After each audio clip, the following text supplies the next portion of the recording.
আমরা শুরু করছি অ্যাটমিক স্ট্রাকচার বা পরমাণুর গঠন। পরমাণুর গঠন যদি আমরা পড়তে যাই, আমাদের ফার্স্টে ভাবতে হবে পরমাণুটা কি দিয়ে তৈরি, এর ভেতরে কি আছে, ফরমেশন কি আছে। তোমরা রাইট সাইডে যে ছবিটা আছে, ছবির মধ্যে দেখতে পাচ্ছ, এই যে মাঝখানে দেখছো যে লাল এবং কোন কালার আছে, গ্রিন কালারে আছে।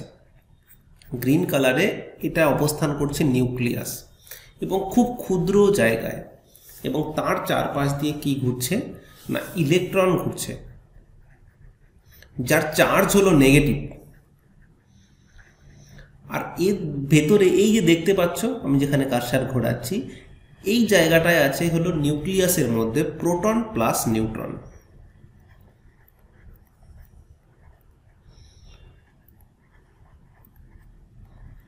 দেখো, এই দুটোর সামকে আবার বলা হয় ভর সংখ্যা। ঠিক আছে, দেখো প্রোটন এবং নিউট্রন সংখ্যা আলাদা আলাদা, অণুর ক্ষেত্রে আলাদা আলাদা, কিন্তু প্রোটন সংখ্যা কোনো পরমাণু তার ধর্ম কেমন, কি নাম হবে, সেটা ডিপেন্ড করে প্রোটন সংখ্যার উপরে। ঠিক আছে, তো এই হলো আমাদের স্ট্রাকচার। আর এই যে পদগুলো দেখছো, এই পদগুলোর মধ্যে দিয়ে এগুলোকে বলা হয় কক্ষপথ। যেমন এই কক্ষপথ আছে, এই কক্ষপথের মধ্যেও আবার উপকক্ষ আছে। উপকক্ষগুলোকে কেমন বলা হয়, এস, পি, ডি, এফ, এই ধরনের কক্ষ। আমরা এই বিষয়ে আলোচনা করব। এবার তোমার ফার্স্টেই মনে হতে পারে যে নিউক্লিয়াস ধরো একটা জায়গায় আছে, তাহলে কেমন কক্ষ হতে পারে। ফার্স্টে একটা কক্ষ হলো, কতগুলো ইলেকট্রন থাকতে পারে। সেকেন্ড একটা কক্ষপথ হলো, কতগুলো ইলেকট্রন থাকতে পারে। থার্ড একটা কক্ষপথ হলো, কতগুলো ইলেকট্রন থাকতে পারে। এবার তোমাকে এটা বলে দিই যে নিউক্লিয়াসের ভেতরে যত প্রোটন সংখ্যা থাকবে, এই যে লাল দেখতে পাচ্ছ প্রোটন সংখ্যা, সেই প্রোটন সংখ্যা যত থাকবে ঠিক তত পরিমাণই এই ইলেকট্রনের সংখ্যা থাকবে, যেগুলো সাইড দিয়ে ঘুরছে। ঠিক আছে, এইবার তাহলে তুমি একবার ভাবো যে আমরা তাহলে প্রথমেই ভাবতে পারি যে নিউক্লিয়াসটা ছোট জায়গা, তার চারপাশ দিয়ে যখন ঘুরছে তখন ফার্স্ট একটা কক্ষপথ হবে। যেমন ধরো সোলার সিস্টেমের ক্ষেত্রে মাঝখানে সূর্য অবস্থান করছে, তার চারপাশ দিয়ে মার্কারি ঘুরছে বা বুধ, তার চারপাশ দিয়ে কি ঘুরছে, তার চারপাশ দিয়ে ভেনাস, তার চারপাশ দিয়ে কি ঘুরছে, তার চারপাশ দিয়ে ঘুরছে আর্থ, তার চারপাশ দিয়ে মার্স মানে মঙ্গল গ্রহ, তার পাশ দিয়ে বৃহস্পতি। এইভাবে এইগুলো কি হয়, ঘুরছে, এগুলো এক একটা কক্ষপথে ঘুরছে। তাহলে ইলেকট্রনগুলো এরকমভাবে অনেকটা সেম। তো এটা বলা হয় একটা ফর্মুলা অনুযায়ী এই কক্ষপথে ইলেকট্রনগুলো থাকে। যেমন ধরো সেই ফর্মুলাটাকে বলা হয় 2n²। এখানে n এর ভ্যালু 1, 2, 3, 4 থেকে শুরু হচ্ছে। তাহলে n এর ভ্যালু যদি 1 হয় তাহলে কি হবে, তাহলে n এর ভ্যালু 1 হলে 2 × 1² মানে 2। তার মানে কি, ফার্স্ট যে এর ভেতরে এই 2n² মানে যত ভ্যালু হবে, সেই ভ্যালুটা যদি এই কক্ষপথে ইলেকট্রন সংখ্যা হয়, তাহলে সেই পরমাণুটা হবে সুস্থির পরমাণু, মানে সে অষ্টক লাভ করেছে বা ডুপ্লেট লাভ করেছে। ডুপ্লেট মানে 2 আর 8 হলো অষ্টক। তাহলে ফার্স্টে যদি n এর ভ্যালু 1 হয়, তাহলে বাইরের কক্ষপথে দুটো ইলেকট্রন ঘুরছে। তাহলে দুটো ইলেকট্রন ঘুরলে পরে এই যে পরিস্থিতি হলো, মোট যদি দুটোই ঘোরে তাহলে হিলিয়াম পরমাণু বলা হয়, এটাকে বলা হয় হিলিয়াম গ্যাস। দেখো দুটো প্রোটন আছে বলে কি হচ্ছে না, আমরা এখানে কি বলেছিলাম, প্রোটন সংখ্যা সমান ইলেকট্রন সংখ্যা। তার জন্য কি হয়, একটা কক্ষপথে ফুল, এখানে এই কক্ষপথের মধ্যে দুটোই জায়গা আছে, ভ্যাকেন্সি আছে। এরপর এগুলোতে কটা ভ্যাকেন্সি আছে দেখে নিই। এই 2n² বসাও, 2 যদি বসিয়ে দাও, 2² মানে 8 হয়ে যাচ্ছে। তার মানে এই যে পরের কক্ষপথ, এতে যদি 8টা ইলেকট্রন বসে যায় তাহলে তার ভ্যাকেন্সি ফুল। তোমাদের চাকরিতে যেমন ভ্যাকেন্সি থাকে তেমন। তাহলে ভ্যাকেন্সি যখন ফুল হয়ে যাবে, এবার 8টার কম বা 8টার বেশি, যদি 8টার কম হয় বা 2টোর বেশি হয়, এই যে 2 থেকে 8-এর মধ্যে যে পরমাণুগুলো থাকবে সেগুলোই কি হবে, রিয়াক্ট করবে, যৌগ গঠন করবে, তাই কি না। তো আমি একটা অ্যাকচুয়ালি অ্যাটমিক স্ট্রাকচারটাকে বোঝানোর চেষ্টা করছি কি ঘটছে। তাহলে পরেরটায় 8টা, তারপরেরটা কটা বসতে পারে, হাইয়েস্ট ভ্যাকেন্সি কটা আছে, 3 বসিয়ে দাও, 3 দিয়ে 3 স্কোয়ার 9, 9 2 18, 18টা বসতে পারে। তারপরেরটা কত বসতে পারে, 4 16 32টা বসতে পারে। এইভাবে বসতে পারে সুস্থির। কিন্তু এই কক্ষগুলোর উপকক্ষ আছে। এই কক্ষগুলোকে কি বলে, ফার্স্টেরটাকে দেখো কে, তারপরেরটা এল, তারপরেরটা এম, তারপরেরটা পি, তারপরেরটা এন, তারপরেরটা ও, তারপরেরটা কিউ। প্রতিটিতে 2n স্কোয়ার ফর্মুলা দিয়ে এইগুলো ভ্যাকেন্সিগুলো ফুল হয়। আমি ভ্যাকেন্সি বলছি যাতে মনে থাকবে তোমাদের। তাহলে ইলেকট্রনের চার্জ কি, নেগেটিভ চার্জ। আর যদি নিউট্রনের চার্জ হলো চার্জবিহীন 0, যদি প্রোটন হয় তাহলে +1। ঠিক আছে, এইবার আমরা বুঝলাম যে একটা পরমাণু বা অ্যাটমের কেন্দ্রে থাকে নিউক্লিয়াস, তার চারপাশ দিয়ে ইলেকট্রনগুলো ঘোরে। এবার এদের সাইজ কেমন, দেখতে সাইজ কেমন, ওজন কেমন, মাস কেমন, ঠিক আছে, আধান কেমন, সেটা সম্পর্কে একবার জেনে নিই। দেখো নিউট্রনকে বলে দিই। এই নিউট্রনকে আবিষ্কার করেছিলেন কে না, স্যাডউইক। 1932। মাস কত, 1.675 ইন্টু 10 টু দি পাওয়ার -24।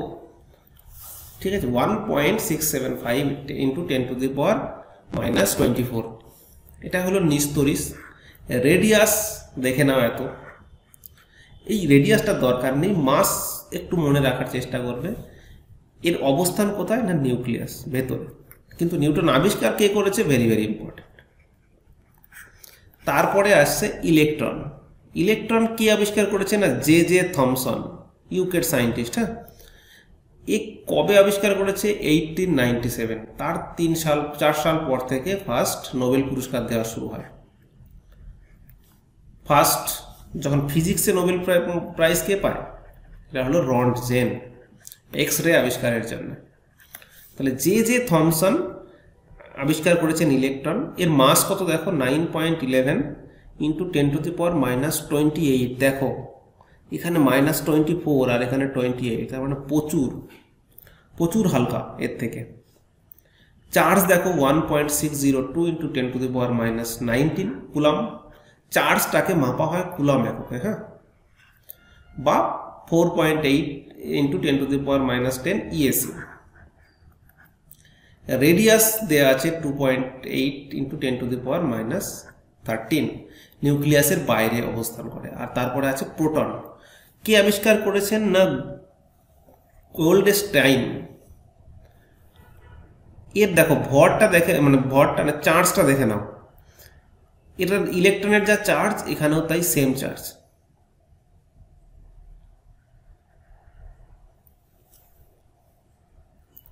ঠিক আছে, কারণ যতগুলো প্রোটন থাকবে ততগুলো মানে ইলেকট্রন থাকবে, তাতে কি হয়, এতে ব্যালেন্স বজায় থাকে।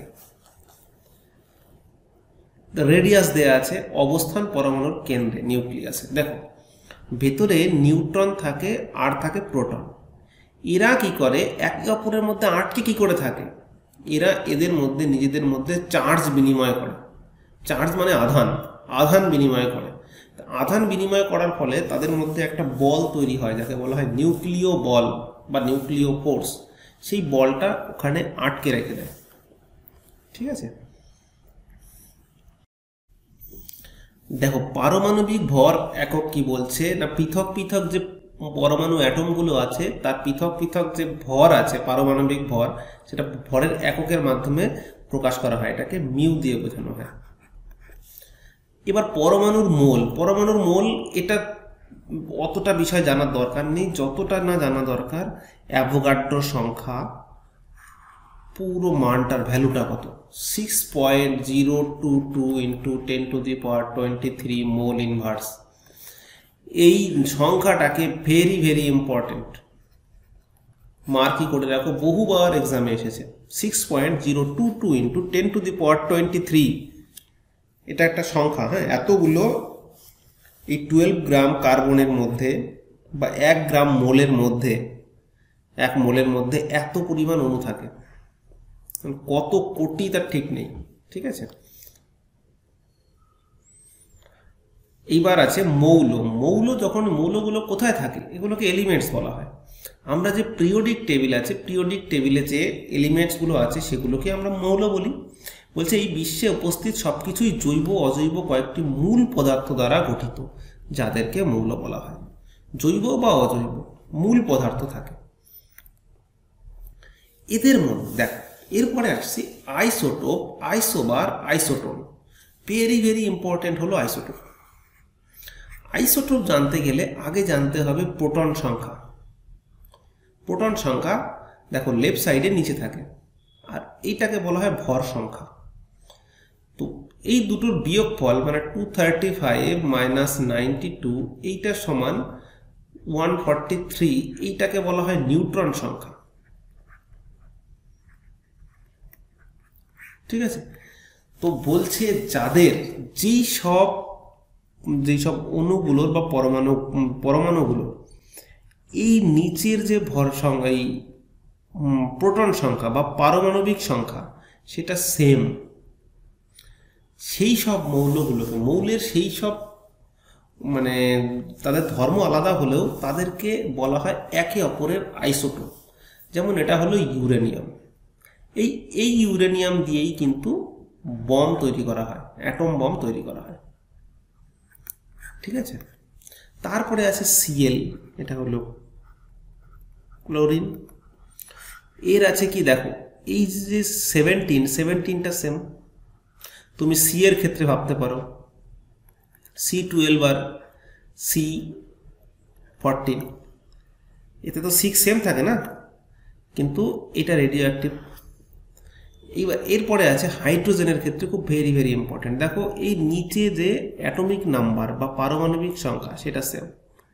এটাকে বলা হয় সাধারণ হাইড্রোজেন, এটাকে বলা হয় ডয়টেরিয়াম, এটাকে বলা হয় ট্রাইটিয়াম। ঠিক আছে, এটা দিয়ে হাইড্রোজেন বোমা তৈরি হয়। নিউক্লিয়ার ফিউশন যে প্রক্রিয়া আছে, ফিউশন, সেই প্রক্রিয়ায় এই হাইড্রোজেনটা ইউজ হয়, এটা ইউজ করে।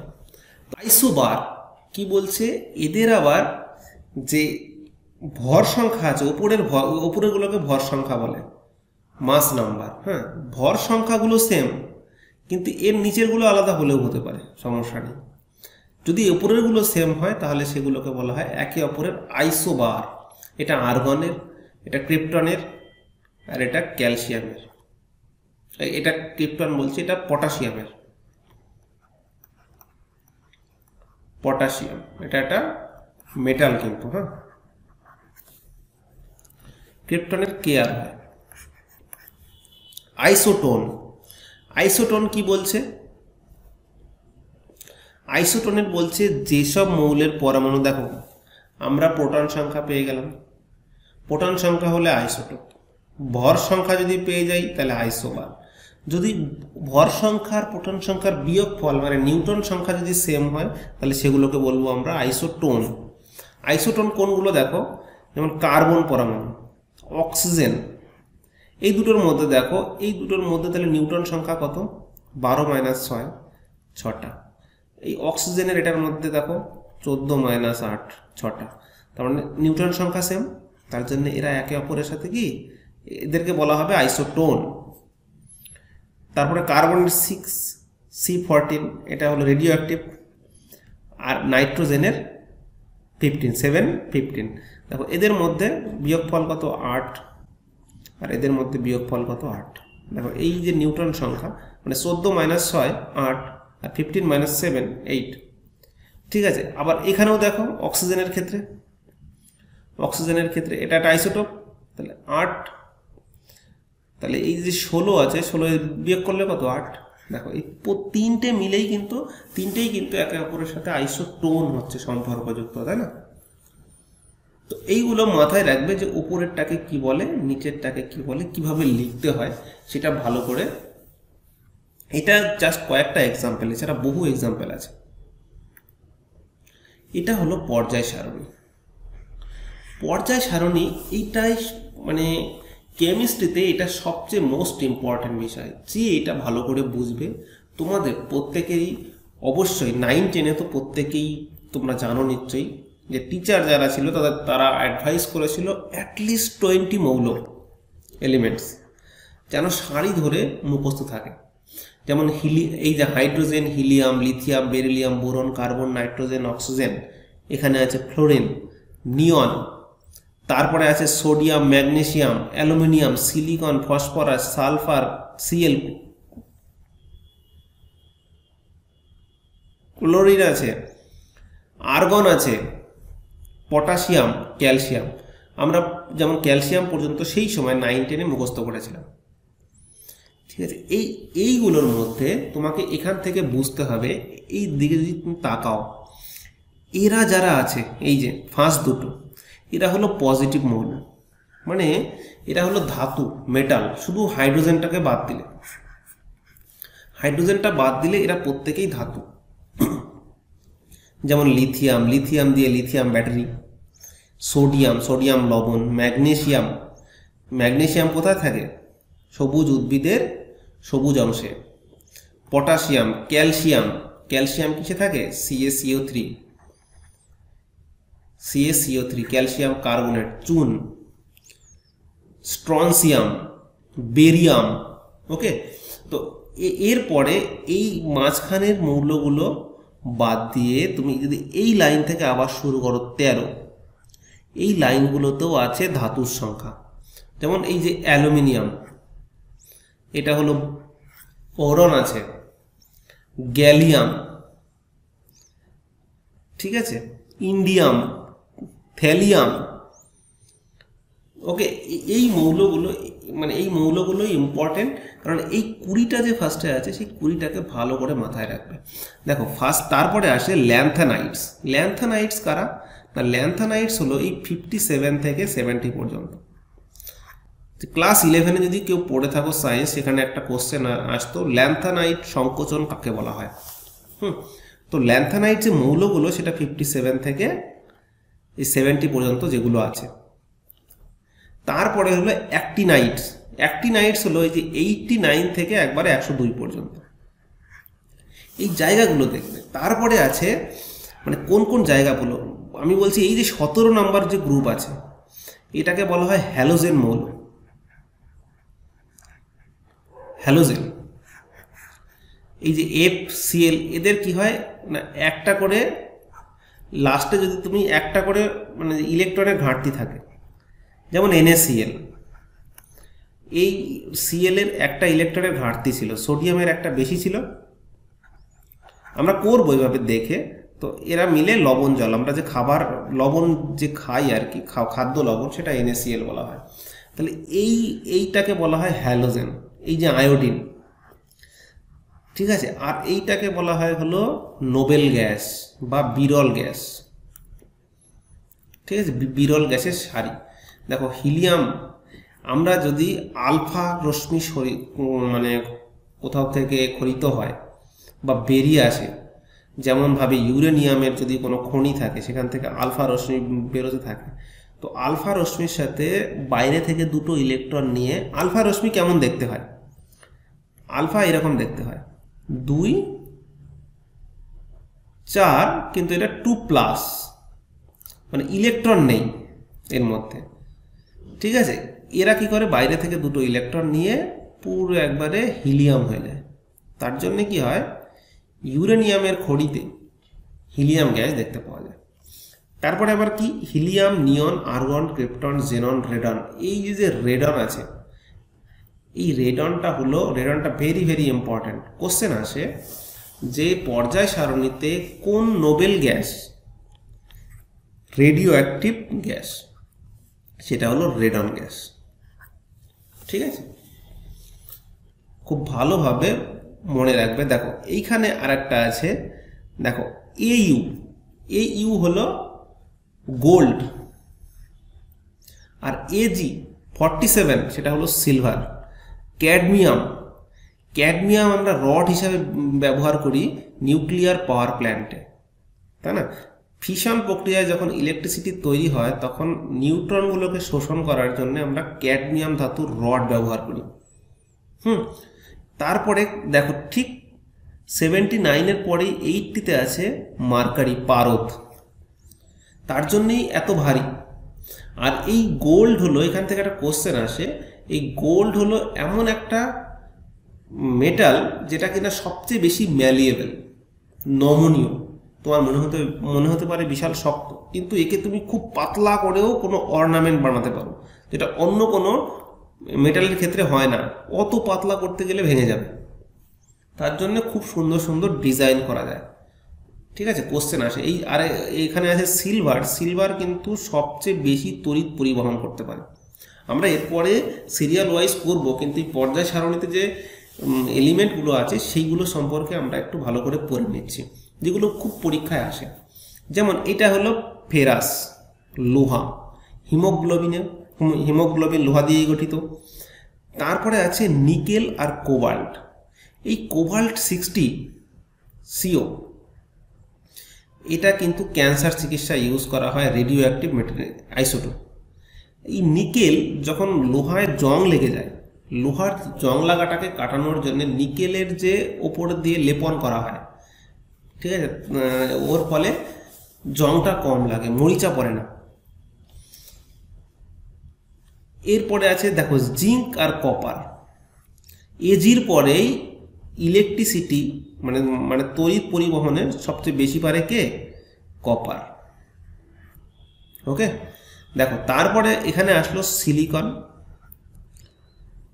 Arsenic, germanium. এই সিলিকন, জার্মেনিয়াম এরা কি বলতো, এরা হলো অর্ধপরিবাহী। মানে এদেরকে দিয়েই, সিলিকন জার্মেনিয়াম দিয়েই কি তৈরি করা হয় না, সার্কিট বোর্ডগুলো তৈরি করা হয়, ডোপিং সিস্টেম চালু করা হয়। আমরা পড়বো এগুলো, ডোপিং মানে এইগুলো দিয়েই যে চিপ তৈরি করি আমরা।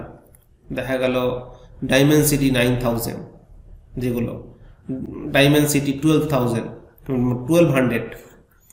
এই যে আমরা চিপ সেটগুলো বানাই, এর কিন্তু প্রধান একটা উপাদান হলো সিলিকন। সিলিকনটা কিন্তু তড়িৎ পরিবহন করে না, কিন্তু একে আমরা ডোপিং করে এর ভেতরে আমরা তড়িৎ পরিবহন করতে করাই, যার ফলে কিন্তু এই সার্কিট বোর্ডগুলো তৈরি হয়।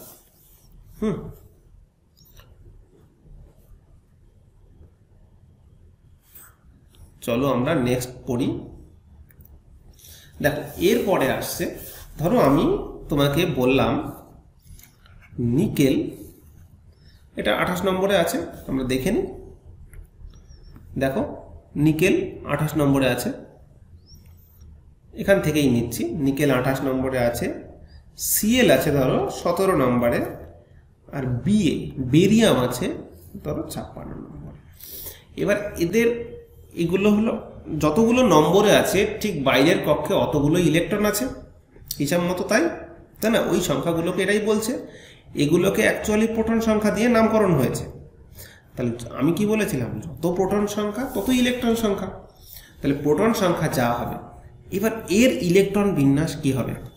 দেখো ফার্স্ট অফ অল যখন আমি ভাঙতে শুরু করব এটাকে, ফার্স্ট অফ অল ভাঙবো কি, প্রথম কক্ষপথে 2টো ইলেকট্রন থাকবে, 88টা করছি।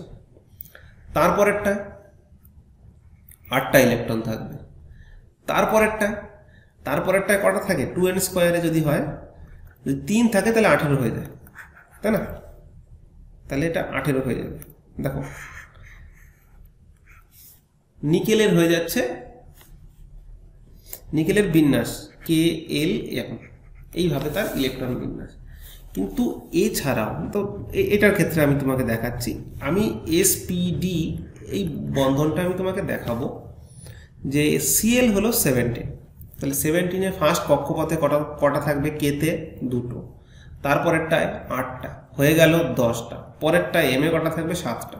তার মানে এর অভাব চলছে, তাই না? এইবার ধরো Cl এর ক্ষেত্রে আমি করছি, তো Cl এর যে শুধুমাত্র কি KLm বিচার করলেই হয়ে যায় না। এই কক্ষগুলোরও আবার উপকক্ষ আছে, যাকে বলা হয় s অরবিটাল উপকক্ষ, p অরবিটাল, d অরবিটাল। এদের কন্ডিশন আবার এরকম, যেমন কেতে 2টো, এলে 8টা, m এ 18টা, এরকম ভাবে চলতে থাকে। মানে অক্টেট পূর্ণ হবে, কোনো সমস্যা নেই। দেখো লাস্টের কক্ষে যদি অক্টেট হয়ে যায় কোনো সমস্যা নেই। দেখো s এস হলো অরবিটাল, এস অরবিটালের মধ্যে দুটো ইলেকট্রন থাকতে পারে। পি উপকক্ষ, পি এর মধ্যে মোট 6টা ইলেকট্রন থাকতে পারে। আমি জানি যে তোমাদের কাছে মনে হচ্ছে এটা কি করানো হচ্ছে, বাট এই ধরনের কোশ্চেন WBCS গ্রুপ ডিতে এসেছে, তো এর একটা বেসিক আইডিয়া তোমাদের থাকা দরকার যে কি ঘটনা ঘটছে, আমি কিভাবে করব। দেখো পিতে থাকবে কটা বললাম, 6টা, তার মানে এখানে একটা করে ইলেকট্রনগুলো একটা একটা করে দেখালাম 6টা, আর ডিতে থাকবে 10টা, 1 2 3 4 5টা, 1 2 3 4 5টা, 5টা হয়ে গেছে, তার মানে 10টা থাকতে পারে। তার মানে দেখো এইবার দেখো, তখন এই কক্ষপথে এই কক্ষপথগুলো কিভাবে ভাঙে, আমরা এরকম ভাবে করি 1s2, মানে প্রথম কক্ষপথ হয়ে গেল 1s2, তাতে হয়ে গেল দুটো। ধরো আমি Cl এর ক্ষেত্রে কল্পনা করছি, Cl এর ক্ষেত্রে 1s2, তারপরেরটায় আছে 8টা, এই 8টাকে আমি বিন্যাসটাকে দেখাবো এইভাবে 2s2, এসে দুটো থাকলো 2p6, এভাবে দেখালো।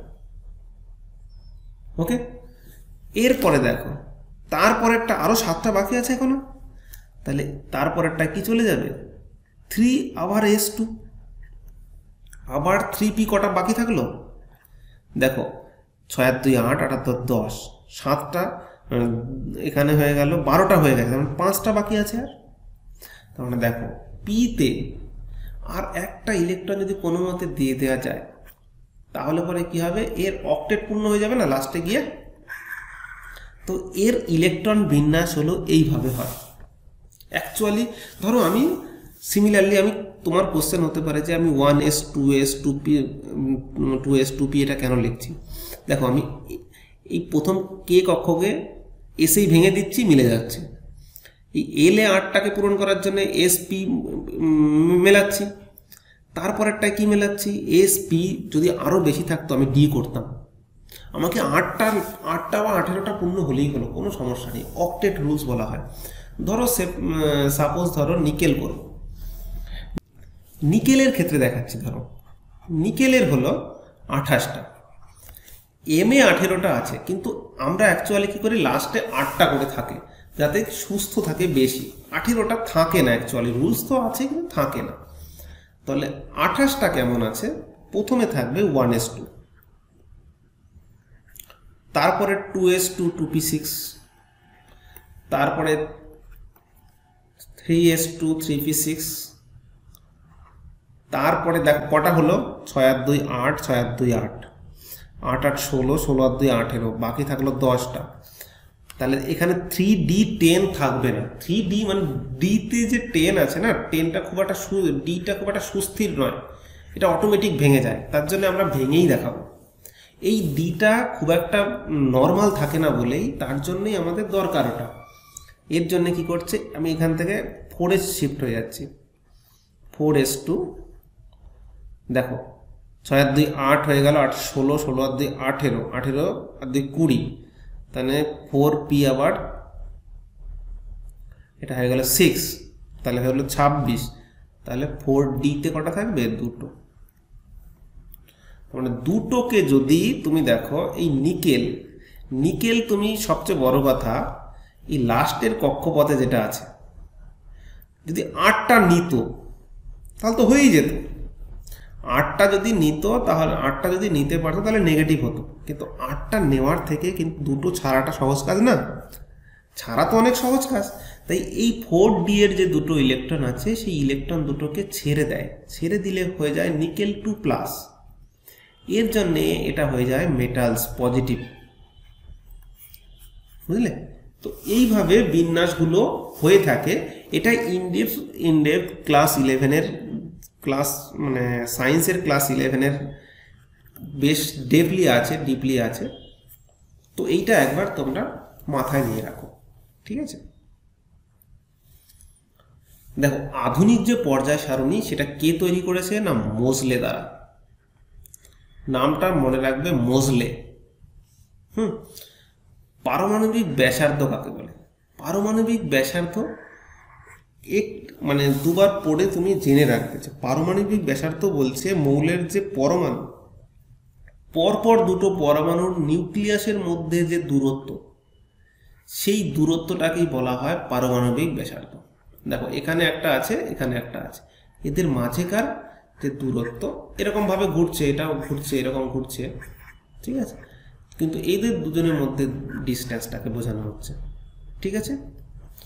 এইবার পারমাণবিক ব্যাসার্ধ, আমরা যে পর্যায় সারণী দেখলাম লম্বা, সেটা কি বলছে যে এইটাকে বলা হয় শ্রেণী আর এইটাকে বলা হয় পর্যায়।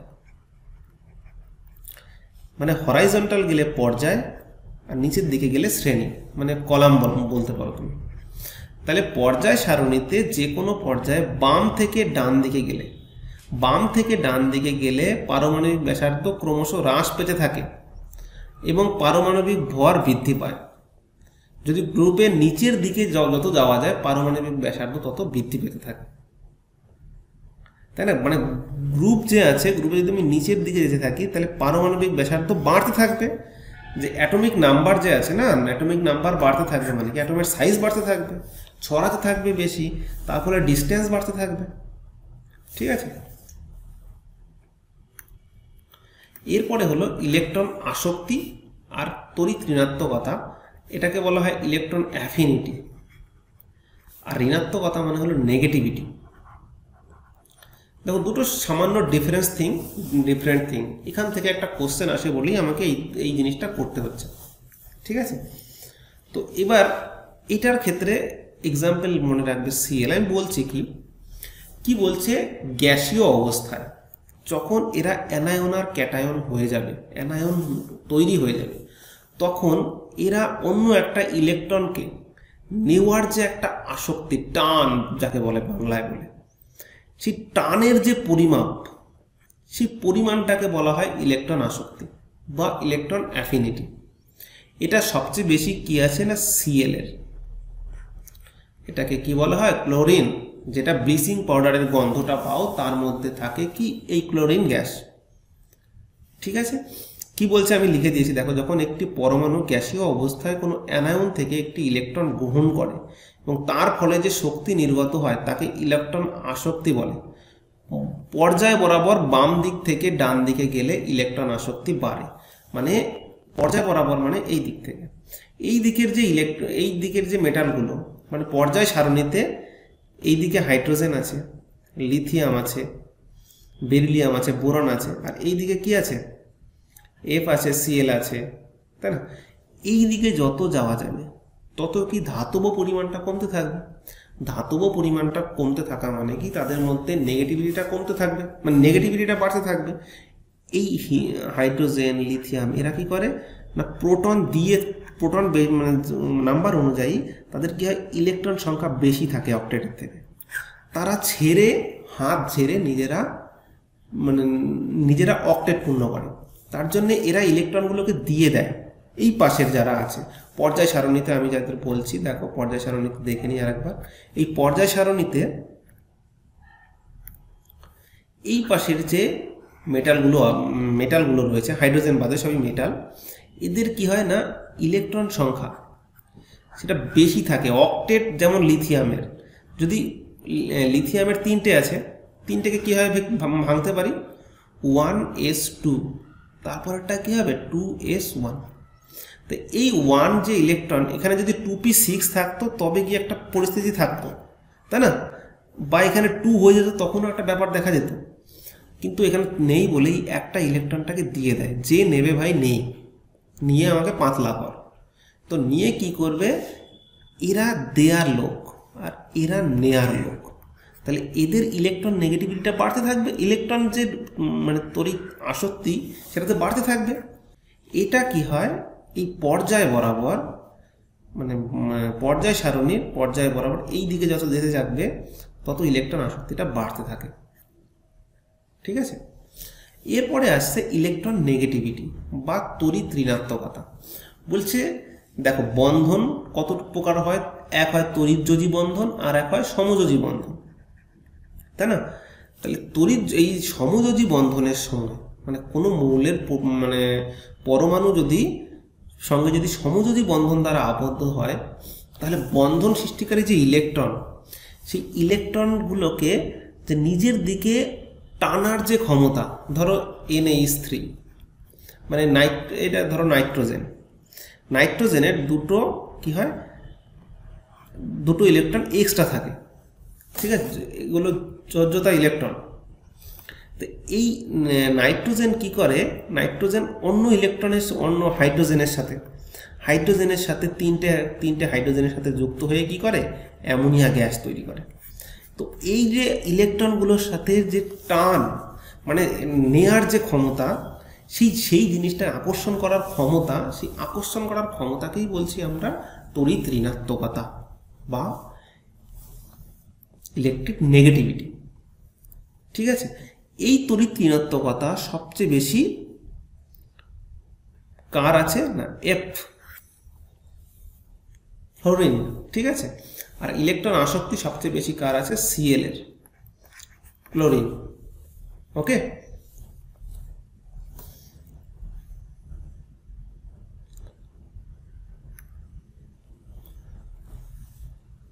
দেখো এরপরে পর্যায় সারণী সম্পর্কে আমি কিছু ধর্ম বলে দিয়েছি। রাশিয়ার এই যে মেন্ডেলিভ ফার্স্ট কি করে, পর্যায় সারণীকে 1869 সালে এটা কি করেন, শুরু করেন, প্রবর্তন করেন। কিন্তু আধুনিক পর্যায় সারণীর জনককে মোজলে। ঠিক আছে, দেখো অনুভূমিক সারিকে কি বলবো আমরা, পর্যায়, মানে তুমি এটাকে বলতে পারো রো, আর উলম্বটাকে বলতে পারি কলাম, মানে খাড়াখাড়ি যেটা আছে সেটাকে কলাম বলে, হরাইজন্টাল যেটা আছে সেটাকে রো বলে। ঠিক আছে, এবার প্রত্যেক শ্রেণীতে সমভৌত রাসায়নিক ধর্মের মৌল থাকে, মানে এক লাইনে যেগুলো থাকবে সেগুলো মেটাল থাকবে। 17 নম্বরে যেগুলো আছে সব হ্যালোজেন আছে, একটাই করে ইলেকট্রন নেগেটিভ থাকে। এরপরে এখান থেকে কিছু কোশ্চেন আছে, কোশ্চেনগুলোকে আমি মার্ক করে দিয়েছি। দেখো, মোট আবিষ্কৃত মৌল কটা হয়েছে না, 118টা। এর মধ্যে আমাদের রিয়েল লাইফে কতগুলো বিদ্যমান আছে, সেগুলো 88। তার উৎপাদিত মৌল আছে 27টা, মানে যেগুলো তৈরি হয়েছে। ধাতব মৌলের সংখ্যা 90টা, অধাতব মৌলের সংখ্যা 22টা। এবার পৃথিবী পৃষ্ঠে সব থেকে বেশি পাওয়া যায় কি, অক্সিজেন। পৃথিবী পৃষ্ঠে, হ্যাঁ, সবচেয়ে হালকা ধাতু লিথিয়াম, এটা আছে সবচেয়ে হালকা ধাতু, কিন্তু পরীক্ষায় দেয় এইটাকে। সবচেয়ে ভারী ধাতুর নাম কি, অসমিয়াম। যদি বলে লিকুইড মেটাল কি, এটা হলো পারদ। সাধারণ তাপমাত্রায় একটা তরল ধাতু হলো পারদ। গ্যালিয়ামও কিন্তু একটা তরল ধাতু। টাইটেনিয়াম দিয়ে দেখবে হাওয়াইটজার যে গান আছে,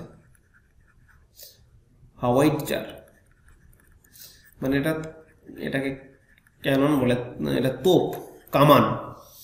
তো এই কামান মানে আমেরিকার থেকে নেওয়া হয়েছে, USA থেকে। তো এই কামানটা এই টাইটেনিয়াম একটা অ্যালয় দিয়ে তৈরি। টাইটেনিয়ামটা প্রতিরক্ষা ক্ষেত্রে বিশাল পরিমাণ ইউজ হয়, কারণ এটা অনেকটা হালকা হয়েও বিশাল শক্তিশালী হয়, তার জন্যে। ঠিক আছে, প্রতিরক্ষা ক্ষেত্রে ব্যবহৃত হয়। সব থেকে তড়িৎ ঋণাত্মক মৌল কি বললাম, ফ্লোরিন। সব থেকে প্রতিক্রিয়াশীল অধাতব মৌল আবার ফ্লোরিন। ঠিক আছে, সব থেকে প্রতিক্রিয়াশীল ধাতব মৌল সিজিয়াম। সব থেকে বেশি আয়নীয় যে বিভব আছে, বিভবযুক্ত মৌল হিলিয়াম। একে ভাঙা যায় না, সহজে আয়োনাইজেশন করা যায় না। মানে এর যে হিলিয়ামের যে দুটো ইলেকট্রন আছে, তুমি ইলেকট্রনটাকে ভাঙতে গিয়ে মানে He+ বা 2+ করতে গিয়ে বিশাল পরিমাণ এনার্জি দিতে হয়, কষ্ট আছে। মানে সেই এনার্জিটাকে আমরা আয়নীয় বিভব বলে থাকি। এটা সবথেকে বেশি যে নোবেল গ্যাসগুলো আছে তার মধ্যে। তারপরে সব থেকে নমনীয় বা নরম ঘাত সহ যে মৌল, সেটাকে বলা হয় গোল্ড। তারপরে মানে সবচেয়ে বেশি তাপ ও তড়িৎ পরিবহনে উত্তম, সেটা হলো তামা। তাপ ও তড়িতের উত্তম পরিবাহী, সেটা হলো সিলভার। তরল ধাতু মার্কারি। ঠিক আছে। এরপরে আসছে হিটারের নাইক্রোম তার, এটা তার হবে। হ্যাঁ, হিটারে যে নাইক্রোম তার ইউজ করা হয়, সেই নাইক্রোম তারটা আমরা কি করি, হিটার দিয়ে আমরা রান্না করার কাজে ইউজ করি। ইভেন আমি যেখানে পোস্টেড সেখানেও আমরা হিটার ইউজ করি।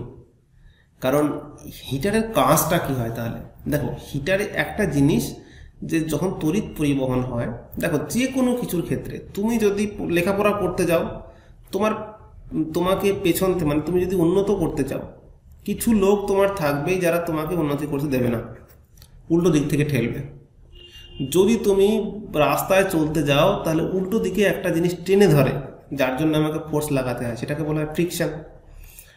তো এই ইলেকট্রিকের ক্ষেত্রেও একটা জিনিস ঠেলে ধরে, সেটা হলো রোধ। সব জায়গায় আছে, এটা এমন নয় তুমি তোমার লাইফে ফিল করছো। তো এটাকে বলা হয় রোধ, ঠিক আছে। রেজিস্ট্যান্স বলা হয়, রেজিস্ট্যান্স।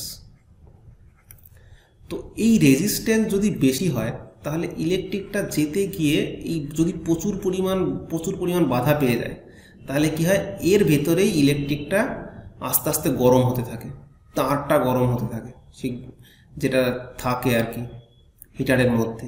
তো এই তারটা গরম হয়ে কি করে, প্রচুর পরিমাণ হিট তৈরি হয়ে যায়, এবং সেই হিটে কি করে মানুষ রান্না করে, তাই না। তো এটা হলো অ্যাকচুয়াল কাজ হিটারের। তো আবার যদি তুমি সুইচ বন্ধ করে দাও, সুইচ বন্ধ করলে আবার ধীরে ধীরে ধীরে ধীরে ঠান্ডা হয়ে যাবে, সেম জায়গায় ব্যাক করবে, ঠিক আছে। তো এটা হলো হিটারের কাজ।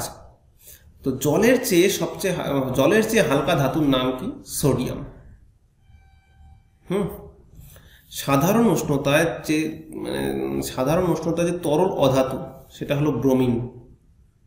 ব্রোমিন লাল রঙের হয়। হ্যাঁ, ভেরি ভেরি ইম্পর্টেন্ট, এটা খুব পরীক্ষায় আসে। সাধারণ উষ্ণতায় তরল অধাতু ব্রোমিন, আরগুলো কঠিন নালে গ্যাসীয় হয়। দেখো, তড়িৎ ধনাত্মক মৌল অথচ কিন্তু মেটাল নয়।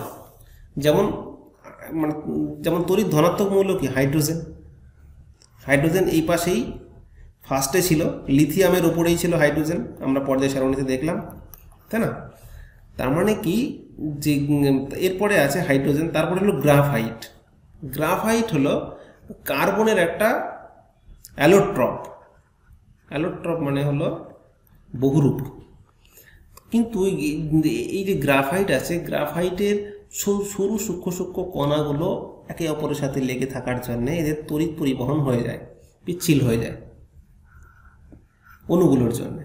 গ্যাস কার্বন অধাতু হলেও কিন্তু তড়িৎ পরিবহন করে। দেখো, গ্যাস কার্বন, গ্রাফাইট, হাইড্রোজেন, এরা কিন্তু তড়িৎ ধনাত্মক মৌল।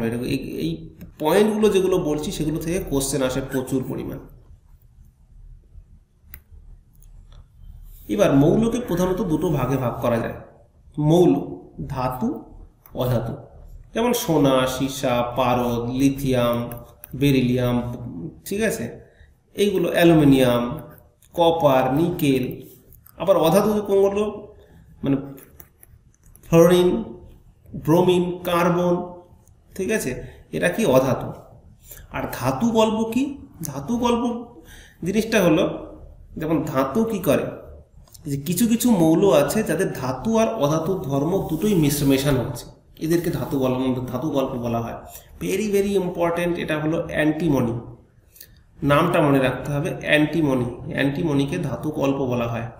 যেমন সিলিকন, জার্মেনিয়াম, আর্সেনিক। দেখো, সিলিকন, জার্মেনিয়াম, আর্সেনিক এরা কিন্তু অর্ধপরিবাহী।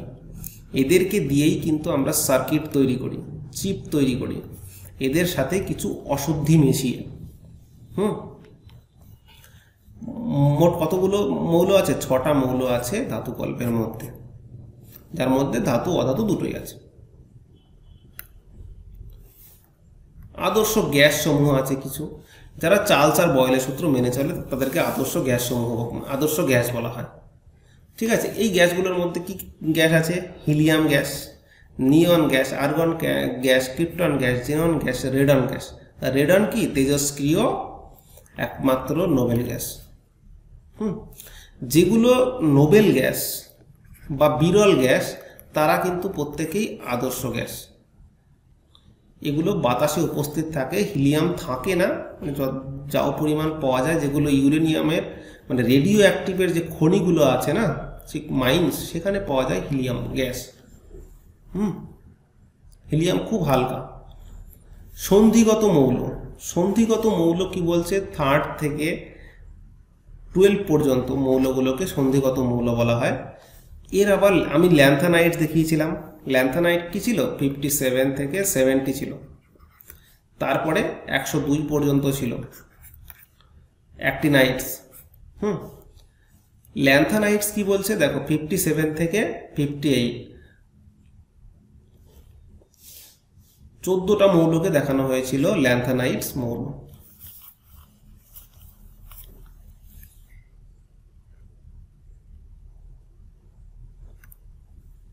লোহায় মরচে পড়ছে কেন, লোহায় মরচে পড়ছে কারণ ফেরিক অক্সাইড তৈরি হয়ে যাচ্ছে, Fe2O3।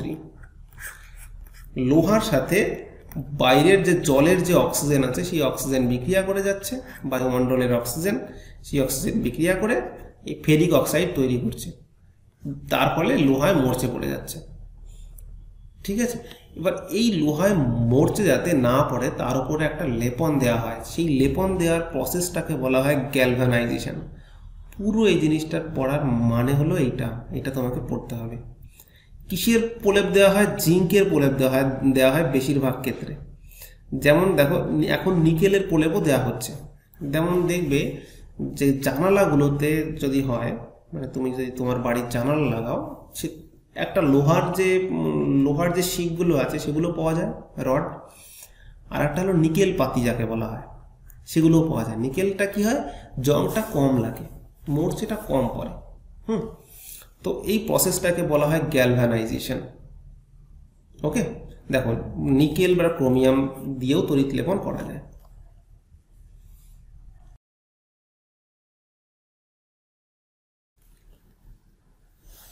আমরা অ্যাসিড আর বেস পড়ব।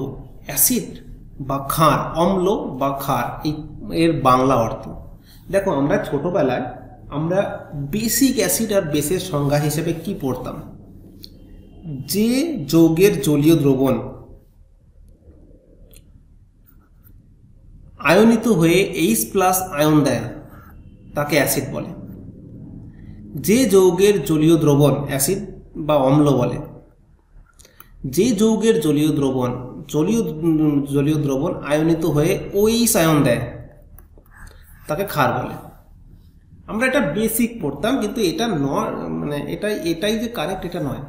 এখন নিউ ফর্ম হয়েছে এটাকে বোঝার জন্যে, যে এমন বেসও পাওয়া গেছে যেগুলোতে OH নেই, H নেই। ঠিক আছে, তো বেসের ক্ষেত্রে আমরা OH, দেখো আমরা কি বলি, যেমন NaOH, সোডিয়াম হাইড্রক্সাইড একটা বেস, KOH একটা বেস, LiOH। ঠিক আছে, এগুলো প্রত্যেকটা, CaOH2 বেস। OH থাকলে বেস, জলীয় দ্রবণে গিয়ে OH আয়ন দেবে। তারপরে HCl, এগুলো অ্যাসিড। H2SO4 এগুলো অ্যাসিড। HNO3 এগুলো অ্যাসিড। ঠিক আছে, CH3COOH এগুলো অ্যাসিড। ওকে, তো আমরা অ্যাকচুয়ালি এখন কি হয়েছে, এখন আর H+ আয়নের কথা বলা হয় না, এখন বলা হয় হাইড্রক্সিল আয়ন। হাইড্রক্সিল আয়ন মানে হলো H3O+ আয়ন। ঠিক আছে, তো এখন যে ফরম্যাট আছে, কিন্তু আমাদের তো সংজ্ঞা আমাদের মুখস্থ করতে হবে না, কারণ আমরা মাধ্যমিকের পরীক্ষা থরি না দেব।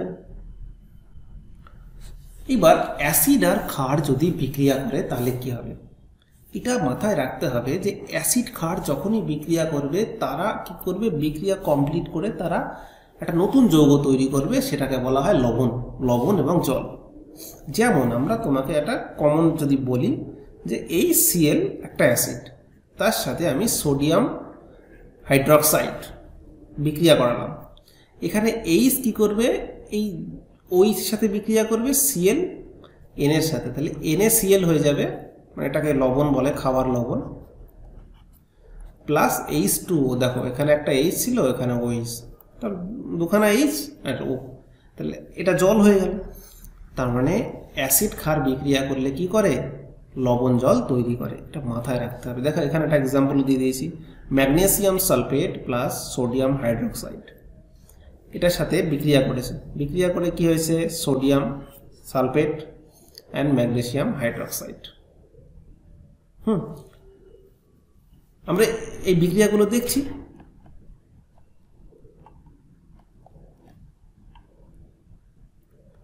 এরপরে আর্হেনিয়াসের সংজ্ঞা, আর্হেনিয়াসের সংজ্ঞা অনুসারে আবার ইনিও একটা, আমি যে এক্সাম্পলটা দিলাম, সংজ্ঞাটা দিলাম, সেই সংজ্ঞাটা কিন্তু এই আর্হেনিয়াসের মতোই। দেখো, জলীয় দ্রবণ অ্যাসিড ও ক্ষারের বিয়োজনের ব্যাখ্যা দেয়, অ্যাসিড হাইড্রোজেন আয়ন দেয় এবং ক্ষার OH- আয়ন দেয়। এটা আর্হেনিয়াসের, যে জলীয় দ্রবণ বিয়োজিত হয়ে H+ আয়ন দেয় তাকেই অ্যাসিড বলে, আর যেটা OH দেয় তা ক্ষার বলে। ঠিক আছে, এবার এ কেমন H+ দেয়, যদি খুব তাড়াতাড়ি দেয় তাহলে স্ট্রং অ্যাসিড, এটা যদি খুব তাড়াতাড়ি OH দেয় তাহলে স্ট্রং বেস মানে ক্ষার, যে খুব আস্তে আস্তে দেয় তাহলে মৃদু ক্ষার, উইক, তাই না? তো আর্হেনিয়াসের সংজ্ঞা আমি যেটা ফার্স্টে বললাম সেটাই হলো এটা।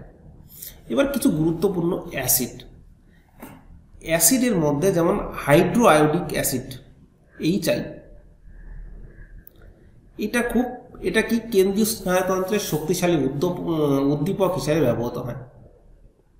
ঠিক আছে, হাইড্রো আয়োডিক অ্যাসিড। তারপরে পাইরোক্লোরিক অ্যাসিড, HClO4 ধাতু ও জৈব পদার্থের সাথে অতি সক্রিয় অ্যামোনিয়া পাইরোক্লোরাইড রূপে ব্যবহৃত হয়, সেটি রকেটের জ্বালানি হিসেবে ব্যবহৃত হয়। HBr ভেরি ভেরি ইম্পর্টেন্ট, যেমন HCl ইউজ হয় H এর সাথে, যেমন HBr ওই লাইনে তো থাকে। যদি পর্যায় সারণী দেখো, অজৈব ব্রোমাইড মূলত সোডিয়াম, জিঙ্ক এবং ক্যালসিয়ামের ব্রোমাইড প্রস্তুতিতে কাজে লাগবে।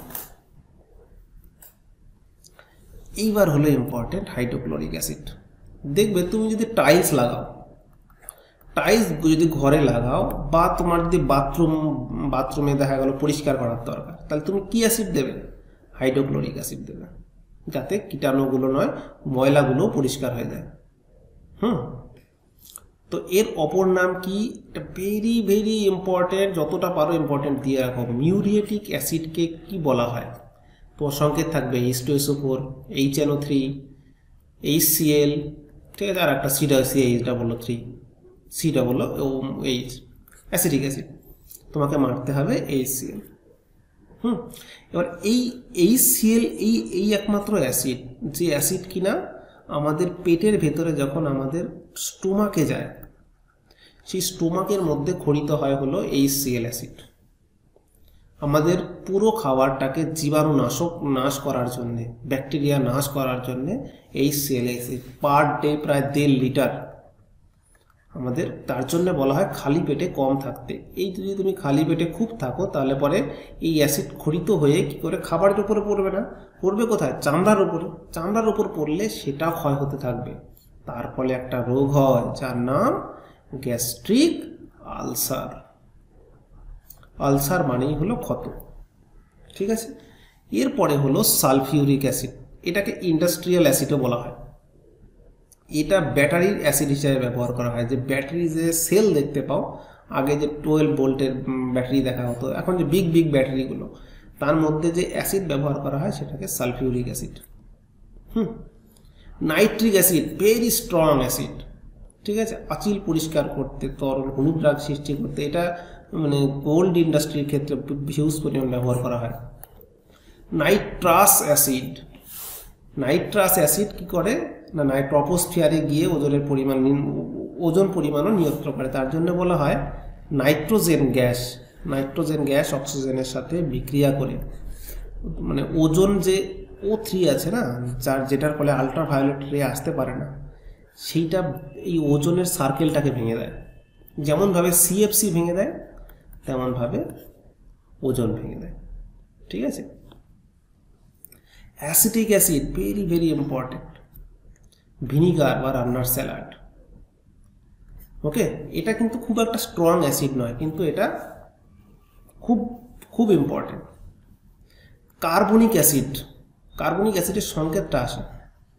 এটা মাথায় রাখতে পারো। দেখো মিউরিয়েটিক অ্যাসিডের নামকরণ কে দিয়েছে? এই যে প্রেসলে সামুদ্রিক লবণ থেকে তৈরি করেছে HCl, মাথায় রাখবে শুধু।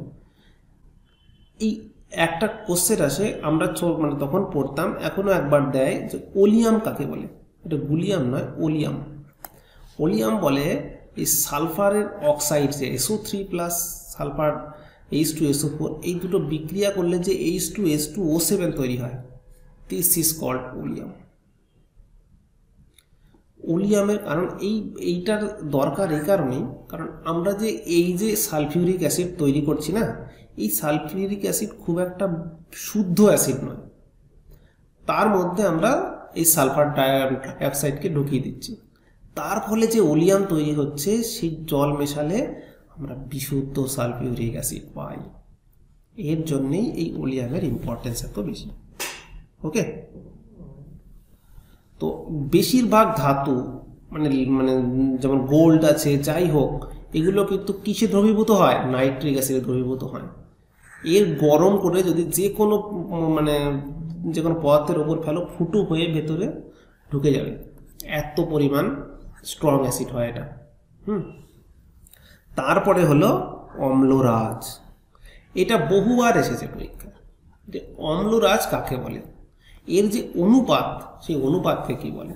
বলছে 4 অনুপাতের HCl 1 অনুপাতের নাইট্রিক অ্যাসিড নিয়ে যে মিশ্রণ তৈরি করে, সেই মিশ্রণকে বলা হয় অম্লরাজ। রেকটিফাইড স্পিরিট, পার্সেন্টেজটা মনে রাখবে, মুখস্থ করে না পারলে। রেকটিফাইড স্পিরিটের পার্সেন্টেজ কত? বলছে ইথাইল অ্যালকোহলের 95.6% মানে যে দ্রবণ থাকে বিশুদ্ধতা, তাকে বলা হয় রেকটিফাইড স্পিরিট। এরপর কিছু প্রাকৃতিক অ্যাসিড, যেমন অ্যাসিটিক অ্যাসিড CH3COO, এটার উৎস কোথায়? না ভিনিগার থেকে পাওয়া যায়। অ্যামাইনো অ্যাসিড, অ্যামাইনো অ্যাসিড কিসে পাওয়া যায়? না প্রোটিনে পাওয়া যায়। অ্যাসকর্বিক অ্যাসিড, ভিটামিন সি সংকেত দিয়ে দিয়েছে। সাইট্রিক অ্যাসিড, লেবু বা টক, লেবু বা টক ফলের মধ্যে কি থাকে? সাইট্রিক অ্যাসিড থাকে। HCl কোথায় থাকে? স্টোমাকের মধ্যে, পরিপাক রস। যখনই ল্যাকটিক কথাটা থাকবে, তখনই ধরে রাখবে দুগ্ধ হবে। কারণ দেখবে যে এই দুধটাকে জমিয়ে দেওয়ার জন্য একটা ভাইরাস, ব্যাকটেরিয়া ইউজ করা হয়, যার নাম ল্যাক্টোব্যাসিলাস। আমরা যখন দৌড়াতে গিয়ে যদি আমাদের দৌড়ানো প্র্যাকটিস না থাকে, একটুখানি পরেই হাঁপিয়ে যাই। কেন? কারণ আমাদের মধ্যে কি তৈরি হয়? মানে মাংসপেশির মধ্যে ল্যাকটিক অ্যাসিড তৈরি হয়, যার জন্য ক্লান্তি চলে আসে। Malic acid, very very important. Apple ফলে কি থাকে? না ম্যালিক অ্যাসিড থাকে। এবার একটা কোশ্চেন আসে, পিঁপড়ের হুলে কি থাকে? ফর্মিক অ্যাসিড থাকে। ফর্মিক অ্যাসিডের সংকেত কি? এটা very very important. Tannic acid দেখো কত, C76, H52, O46 চায়ে থাকে। ইউরিক অ্যাসিড, দেখো ইউরিক অ্যাসিডের পরিমাণ যদি বেড়ে যায় তাহলে খুব প্রবলেম হতে থাকে, কারণ এটা কিডনি সাফ করে।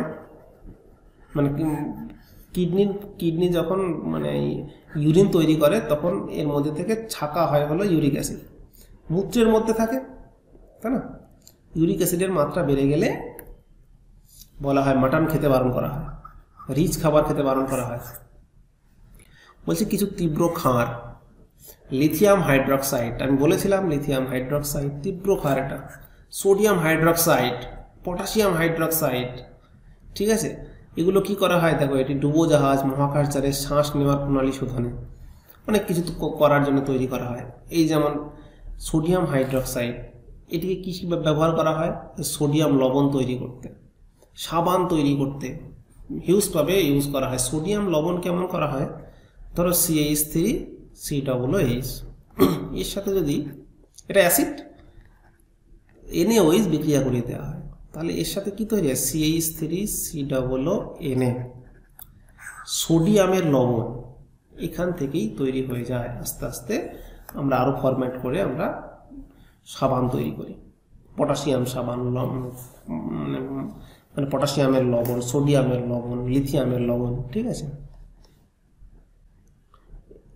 Potassium hydroxide same, magnesium hydroxide, MgOH পাকিস্থলীর অ্যাসিডের অম্লনাশক রূপে কাজ করে।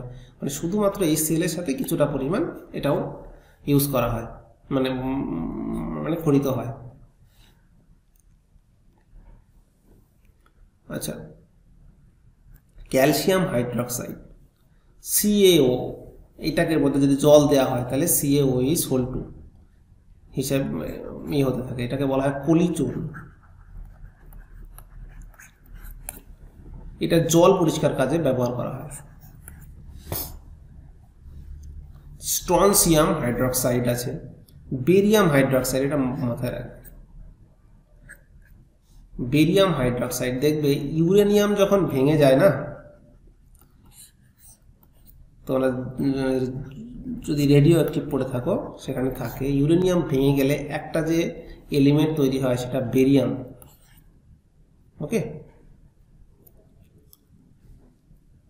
বেরিয়াম ঘটিত যৌগ। পিএইচ কাকে বলা হয়? দেখো 0 থেকে 14 পর্যন্ত একটা স্কেল বানানো হয়েছে, এর মাঝে একটা পয়েন্ট দেওয়া হয়েছে 7। সিম্পল ব্যাপার, 7-এর নিচে যারা আছে 0 থেকে 7 তারা অ্যাসিড, 7 থেকে 14 তারা ক্ষার। ব্যাস, খেল খতম। তার মানে তুমি যদি খুন খেয়ে দেখো, রক্ত খেয়ে দেখো, তাহলে দেখবে অনেকটা কষাটে লাগে। কষাটে লাগে মানে কি? তার মানে কি হবে? এর স্বাদ কি হবে? এটা হবে কি বেস হবে। বেস মানে কত? এই জায়গায় পড়বে, মানে 7.4 এর কাছাকাছি পিএইচ স্কেল পড়ে রক্তের, প্রায় কাছাকাছি। জল জল না অ্যাসিড না ক্ষার, তার জন্য বলা হয় এর পিএইচ স্কেল 7। ঠিক আছে, দেখো এই 0-র কাছাকাছি যত যত অ্যাসিড থাকবে তত হলো স্ট্রং অ্যাসিড, এর দিকে আস্তে আস্তে যাবে, কমতে থাকবে। ওকে, তো সেম ঘটনা এখানে উল্টো দিকের ঘটনা ঘটতে থাকবে, এই দিকে চলছে।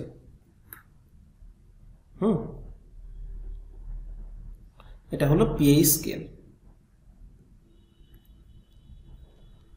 লবণ, অ্যাসিড ও ক্ষার যদি বিক্রিয়া করে তাহলে লবণ তৈরি হয়, HCl NaOH দেখানো হয়েছে।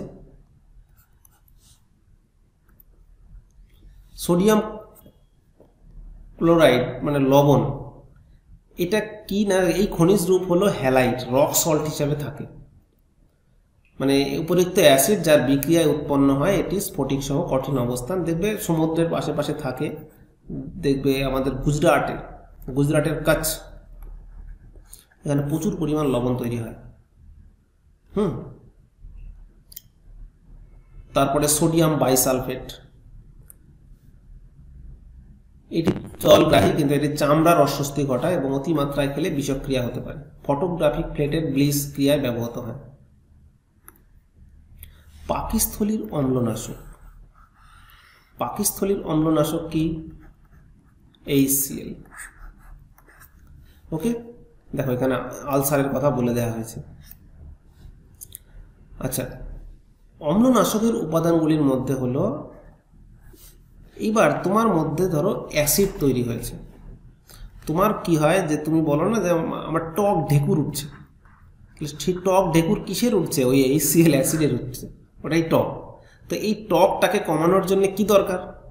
টকটাকে কমানোর জন্যে অ্যান্টাসিড দরকার, মানে অ্যাসিডের উল্টো ক্ষার দরকার। ক্ষার দিলে কি হবে? ওই অ্যাসিডের সাথে মিলে লবণ জল তৈরি করবে, ব্যাস, তারপরে অ্যাসিড আউট।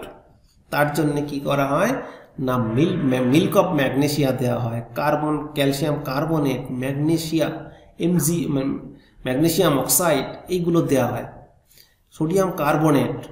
এইগুলো যদি পেটে তুমি খাও, দেখবে ট্যাবলেট আকারে অ্যান্টাসিডগুলো খাওয়া হয়, তাহলে তোমার অ্যাসিডিটি কমে যায়। তো অ্যান্টাসিডগুলো কি করে? অ্যাসিড প্লাস ক্ষার মিলে লবণ জল তৈরি করে, ব্যাস, অ্যাসিড আউট। এই তো করা হয় না, ওষুধগুলো এইভাবেই তৈরি করা হয়েছে। এরপরে হলো প্রশমন ক্রিয়া।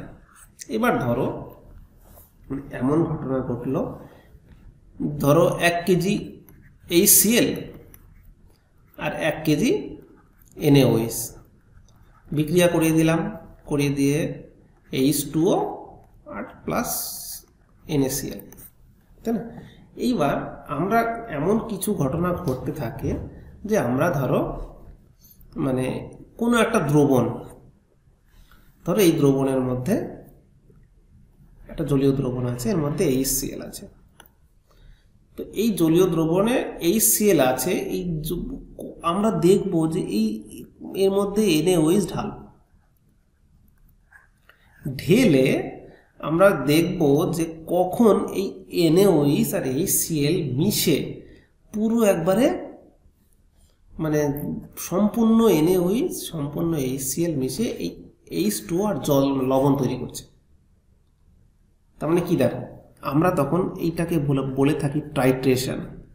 যারা করেছো বহু জানো, যারা সায়েন্স নিয়ে পড়েছো। কি করা হয়, এর মধ্যে একটা নির্দেশক লাগিয়ে দেওয়া হয়, ইন্ডিকেটর। হতে পারে লিটমাস, হতে পারে ফেনলফথ্যালিন, ঠিক আছে, মিথাইল অরেঞ্জ, তো যে কোনো একটা কালার হয়ে যায়। কালার হয়ে গেলে ধরো অ্যাসিডের কালার, এবার এখান থেকে আমরা মানে খাঁড় ঢালতে থাকলাম, খাঁড় ঢালতে ঢালতে ঢালতে ঢালতে আস্তে আস্তে আস্তে আস্তে আস্তে আস্তে করে যখনই দেখো যদি অ্যাসিড আর ক্ষার কোনোটাই না থাকে তাহলে আর এর কালারটা থাকবে না, এ নিজে বর্ণহীন হয়ে যাবে, তাই না? তুমি দেখবে মানে অ্যাকচুয়াল ঘটনা তাই ঘটবে।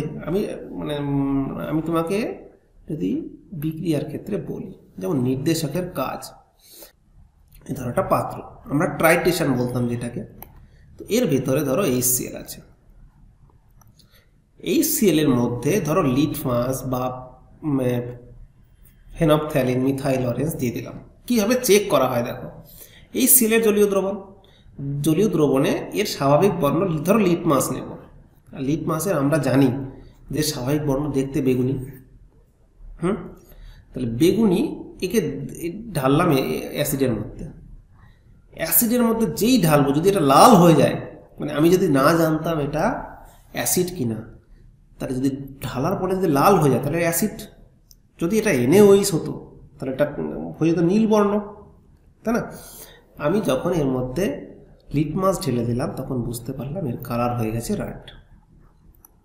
এবার আমাকে এর মধ্যে থেকে অ্যাসিডটাকে আউট করতে হবে। আমি এরকম একটা নল নিলাম, এরকম একটা হাত দিয়ে যেটা করতে হতো টাইট্রেশন, ঠিক আছে, টাইট্রেশন ফোটা ফোটা করে পড়ছে, ফোটা ফোটা করে পড়ছে, পড়তে পড়তে পড়তে পড়তে দেখবে টুক করে যখন একটা সময় আসবে NaOH HCl এর সাথে বিক্রিয়া করছে, লবণ জল করছে, লবণ জল করছে, কন্টিনিউ হচ্ছে, হতে হতে হঠাৎ করে কি করবে, সব লবণ মানে সব HCl NaOH এর সাথে বিক্রিয়া করে লবণ জল করে ফেলবে। এইবার যখনই সব হবে তখন এটা পুরোটা আবার বেগুনি হয়ে যাবে। যদি আর একটু বেশি ফেলে দাও তাহলে হয়ে গেল ক্ষার বেশি দিলে, তাহলে সেটা আবার নীল হয়ে যাবে। ঠিক নীল হওয়ার আগে যে পয়েন্টটা সেটাই ইন্ডিকেট করতে হয়, সেটাই আমাদের শেখার জায়গা ছিল। যখন আবার প্রশমনক্ষণে বেগুনি হয়ে যায় সেই পয়েন্টটাকেই আমরা নিই। তো সিমিলারভাবে এই একই রকম ঘটনা এই তিনটের ক্ষেত্রেই করা হয়, এটাকে বলা হয় আমরা ইন্ডিকেটর। ঠিক আছে, তুমি এটাকে কমনভাবে তুমি এই HCl এর মধ্যে যদি তুমি ভাবতে ফেনলফথ্যালিন লাগতো, যখনই ফেনলফথ্যালিন দিতে তখন কি করতে, এই HCl হতো না, এর মধ্যে তো বর্ণহীন হয়ে যায়। এই ফেনলফথ্যালিনটা কিসের জন্য ইউজ করা হয়, ক্ষারের জন্য ইউজ করা হয়। ধরো NaOH, এর তো কালার নেই, যখনই ক্ষারের মধ্যে দিল এর বর্ণ হয়ে গেল গোলাপি, পিঙ্ক। তো পিঙ্ক কালার যখন ক্ষারীয় দ্রবণে পিঙ্ক কালার হয়ে গেল তখন আমরা HCl ঢালতে শুরু করলাম।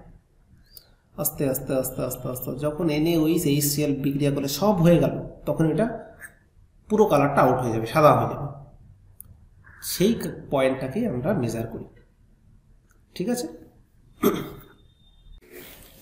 বিভিন্ন যৌগ এবং আকরিক সম্পর্কে আমরা এবার জানব। দেখি অ্যালুমিনিয়ামের সম্পর্কে আমরা একবার দেখে নিই যে অ্যালুমিনিয়ামের যে আকরিক অক্সাইড রূপে কী কী পাওয়া যায়। অক্সাইড রূপে পাওয়া যায় বক্সাইটকে, যেটা ভেরি ভেরি ইম্পর্টেন্ট, Al2O3 2 অণু জল, এটাকে 2 অণু জল বলা হয়। আর একটা আছে ডায়াস্পোর, ডায়াস্পোর এটা 1 অণু জল, দেখো ডিফারেন্সটা দেখো। আর গিপসাইট 3 অণু জল, Al2O3, দেখো 1 2 3 ডিফারেন্স হয়েছে, তাতেই কিন্তু আকরিকগুলো চেঞ্জ হয়ে গেছে। এরপরে আছে ক্রায়োলাইট, দেখো বক্সাইট আর ক্রায়োলাইট আর ফেলসপার, এই তিনটে খুব ইম্পর্টেন্ট, কারণ এটা প্রচুরবার আসে পরীক্ষাতে। এই ক্রায়োলাইটের সংকেত দেখো, দেখো Al, এ অ্যালুমিনিয়ামের কিন্তু 3 নম্বর, মানে এর যে ভ্যালেন্সি সেটা হলো 3, তার জন্যে Al এর সাথে যেমন কার্বনের 4 হয়, তেমন Al এর 3, যেমন সোডিয়ামের 1টা, লিথিয়ামের 1টা, তেমনভাবে Al এর 3টে। যদি পর্যায় সারণী দেখে থাকো তখন তোমার মনে পড়বে। সিলিকেট রূপে আছে, ফেলসপার আছে, K2O এবং Al2O3 আর 6 অণু সিলিকন।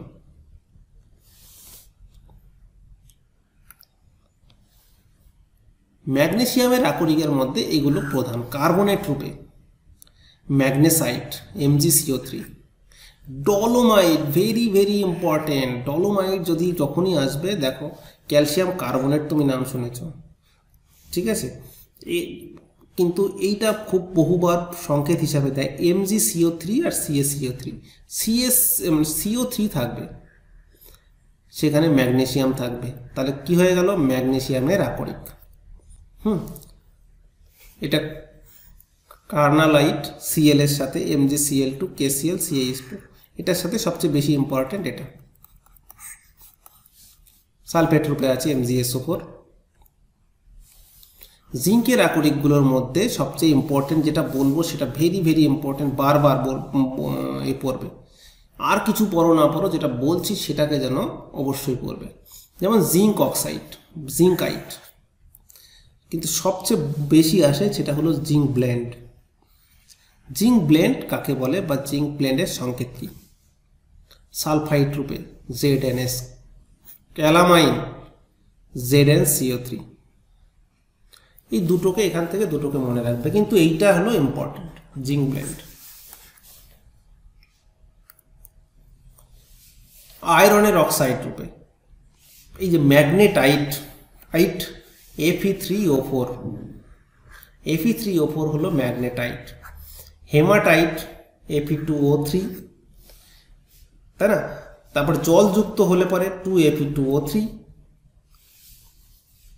এইগুলো আছে, শুধু ম্যাগনেটাইটটার সংকেত মনে রাখবে, আর কিছু মনে রাখতে হবে না। Cast iron, very very important. Cast iron কি, রট আয়রন কি, যে সবচেয়ে মানে পরীক্ষায় আসে, এগুলির মধ্যে কোনটি সবচেয়ে বিশুদ্ধ লোহা? সেটা হলো রট আয়রন। রট আয়রন এরকম লেখা থাকবে। তো এখানে কার্বন কত থাকে না, 0.1 থেকে 0.15% কার্বন থাকে। আর আরেকটা আছে কাস্ট আয়রন। কাস্ট আয়রন হলো অশুদ্ধি লোহা, এর মধ্যে কি থাকে, 2 থেকে 4.5% কার্বন থাকে। সামান্য পরিমাণ সিলিকন, ম্যাঙ্গানিজ, সালফার, ফসফরাস থাকে। স্টিল, স্টিলে কিন্তু দেখো কার্বনের সাথে কিন্তু মেশানো হয়, কার্বন বলছি, আয়রনের সাথে মেশানো হয় হলো কার্বন। এই কার্বন মেশালে পরেই সেই স্টিল তৈরি হয়, এবং এটা মানে কি বলবো, মানে স্ট্রং হয় সবচেয়ে বেশি অশুদ্ধি মেশানোর পরই। ওকে, তো স্টিলকে লোহিত তপ্ত করে জলে ডুবিয়ে 200 থেকে 350 ডিগ্রি উষ্ণতা তপ্ত করলে নমনীয়তা, অদ্রতা বাড়ে। এইভাবে কিন্তু দেখবে এই স্টিলকে এই টেম্পারেচারে উত্তীর্ণ করে কি তৈরি করা হয়, শর্ট তৈরি করা হয়। শর্ট মানে হলো তরোয়াল, ইস্পাতের পানদান করা হয়। তাহলে এতে কার্বনের পরিমাণ কত থাকে, 0.15 to 1.5%। তাহলে এটা কিসে থাকে, রট আয়রন বা পেটা লোহা। কপার, কপারের ক্ষেত্রে copper pyrites, copper pyrites, Cu2S Fe2S3, এইটাকে মনে রাখলেই হবে।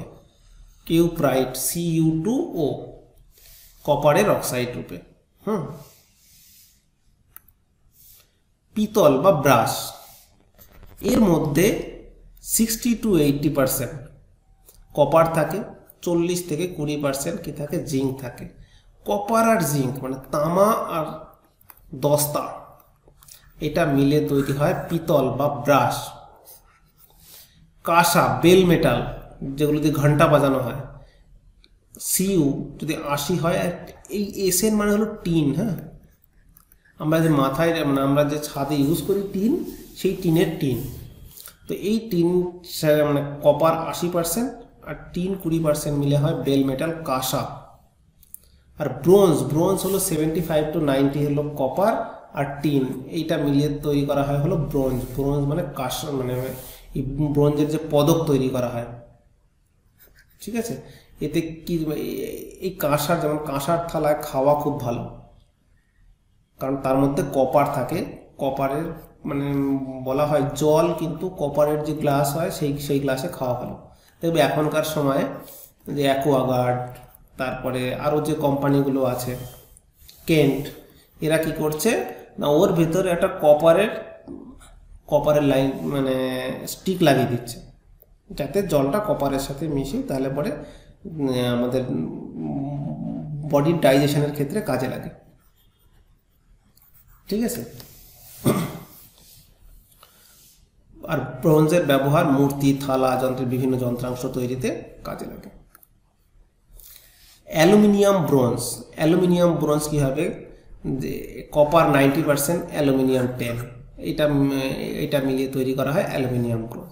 যেমন German silver, very very important. German silver কী জিনিস? জার্মান সিলভারের মধ্যে সবচেয়ে বড় অনেক ব্যাপার হলো সিলভার নেই, দেখতে অনেকটা সাদা লাগে।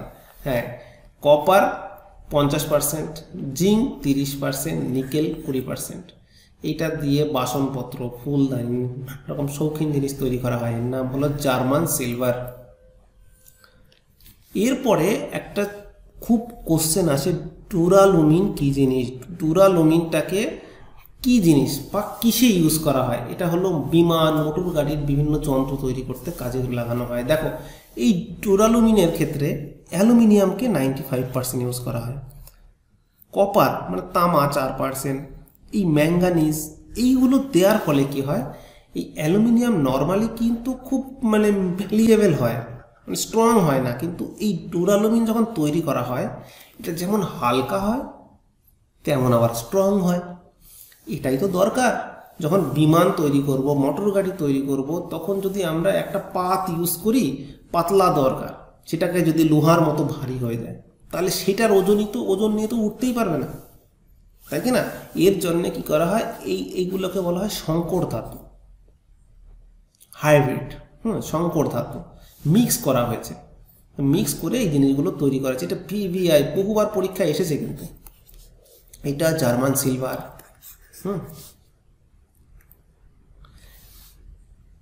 ম্যাগনেলিয়াম, ম্যাগনেলিয়াম কিসের জন্য ইউজ করা হয়, এটাও ভালো করে পড়ে রাখবে। এটা হলো অ্যালুমিনিয়াম 98%, তার সাথে কিছুটা অশোদ্ধি ম্যাগনেসিয়াম মিশিয়ে দেওয়া হয়। তাহলে বিমানের বডি, হ্যাঁ, তুলাদণ্ড ও বিমানের বডি এবং যন্ত্রাংশ নির্মাণে। কমন সোল্ডার, রাংঝাল, যেটা ঝাল দেওয়া হয়, যেগুলো কপার থেকে, মানে কপার নয়, যেগুলো লোহার যে তারগুলো থাকে সেগুলো কানেক্ট করার জন্য। লেড থাকে 50%, টিন থাকে 50%। ঝালাইয়ের কাজে ব্যবহার করা হয় মেটাল ঝালাইয়ের কাজে। টাইপ মেটালে হলো ছাপার অক্ষর প্রস্তুতিতে তৈরি করা হয় PB75, SN5, SB20। তারপরে আছে জেল মেটাল, এই পাম্প, চাকার ব্লেড তৈরি করতে পার্সেন্টেজ দেওয়া আছে। কলঙ্কহীন ইস্পাত, ভেরি ভেরি ইম্পর্টেন্ট। আমরা যখন 9-10-এ পড়তাম এটা আসতো, এবং এখনও এটা স্টেনলেস স্টিল। এখন তো আর পরীক্ষায় তো দেয় না কলঙ্কহীন ইস্পাত, এটা হলো স্টেনলেস স্টিল, ঠিক আছে। স্টেনলেস স্টিল অনেকটা রড আয়রনের মতো, কিন্তু রড আয়রনে যেমন থাকে কার্বন, কিন্তু ওর সাথে মিশিয়ে দেওয়া হয় হলো ক্রোমিয়াম, মানে ওই কার্বনটা না দিয়ে ক্রোমিয়াম মিশিয়ে দেওয়া হয়, যাতে চকচক করে। দেখবে স্টেনলেস স্টিলটা কিন্তু চকচক করে এবং বিশাল হার্ডি হয়। বাসনপত্র ব্যবহার করার জন্যে, তারপরে চিকিৎসা শাস্ত্রে যে মানে যে অস্ত্রগুলো ব্যবহার করা হয় আর কি, যে কাঁচিগুলো ব্যবহার করা হয়, কাটারগুলো ব্যবহার করা হয়, সেগুলো স্টেনলেস স্টিলে। স্টেনলেস স্টিলে তোমার লাইফে ভর্তি পড়ে আছে সব। তারপরে আছে নিকেল স্টিল, এগুলো জং পড়ে না, নিকেল থাকলে, ক্রোমিয়াম থাকলে জং পড়তে চায় না। দেখবে নিকেল দিয়ে তৈরি করা হয়, রড তৈরি করা হয়, যাতে এমনভাবে ওয়ালগুলোতে যে শিকগুলো দেওয়া হয়, সেই শিকগুলো যাতে জং না পড়ে, সেগুলোর জন্যে নিকেল স্টিল ইউজ করা হয়, মানে নিকেল পাতি বলা হয়। তো নিকেলের পার্সেন্টেজ কত? 2 থেকে 4%। আর এফি হলো 96 to 98%। Rail line, aeroplane, propeller, পর্ম তৈরি করতে। এরপরে হচ্ছে গান মেটাল। গান মেটাল হলো কপার 85, জেডেন 5%, টিন 10%। মূর্তি, বন্দুক, সামরিক যন্ত্র তৈরি করতে, এটাকে বলা হয় গান মেটাল। দেখবে একটা পাওয়া যায়, মানে রয়্যাল এনফিল্ডের একটা ভেরিয়েন্ট পাওয়া যায়, তার কালারের নাম হলো গান মেটাল গ্রে। ঠিক আছে, এরপরে আমরা কিছু এমন উপাদানকে পড়বো যেগুলো কিনা দেখতে আমরা ছবির মাধ্যমে কিছুটা করার চেষ্টা করব। এইবার হলো ব্লিচিং পাউডার। ফার্স্টে এটার কি কাজ না, জীবাণুনাশক হিসাবে কাজ করে, তাই না? বাথরুমে আমরা ইউজ করি প্রচুর পরিমাণ, যাতে জীবাণু না থাকে। তো এর সংকেতটা বহুবার পরীক্ষায় আসে। এ হলো CaOCl। তুমি এইভাবে মনে রাখতে পারো, আমাদের টিচাররা বলতেন যে সিএ ডাকছে, OCl দিস ইজ দ্য সংকেত। ঠিক আছে, তো এটাকে তুমি কনভার্ট করে অন্যভাবেও লিখতে পারো, কিন্তু এটা জাস্ট মানে মনে রাখতে খুব সুবিধা। আর তার সাথে এখনো জল। তারপরে হলো blue vitriol. Very very important. এখানে যে কটায় আছে, এই যে ব্লু ভিট্রিয়ল হলো CuSO4, কপার সালফেট, তার সাথে 5 অণু জল। 5 অণু জল মিশলেই সেটা হয়ে যায় ব্লু ভিট্রিয়ল। তারপরে দেখবে caustic potash, KOH। Caustic potash OH, সে পটাশিয়াম হাইড্রক্সাইড বলা হয়। তো সংকেত এরকম দেখতে। কস্টিক সোডা মানে সোডিয়াম হাইড্রক্সাইড, মানে নর্মালি আমরা যেটা NaCl দেখি, তো তার মতোই NaOH, কস্টিক সোডা। তারপরে বেকিং সোডা খাবার তৈরির ক্ষেত্রে ব্যবহার করা হয়। সোডিয়াম বাইকার্বনেট বলা হয় একে। এই অ্যাকচুয়ালি এর সংকেতগুলো very very important. NaHCO3, baking soda. তারপরে লবণ তো খাবার কাজে ব্যবহার করি, এই যে দেখতে পাচ্ছ, সোডিয়াম ক্লোরাইড। শুষ্ক বরফকে আমরা কি করি, দেখো মাছ ইউজ করি, মাছটাকে মাছের ওপরে দিয়ে রেখেছি।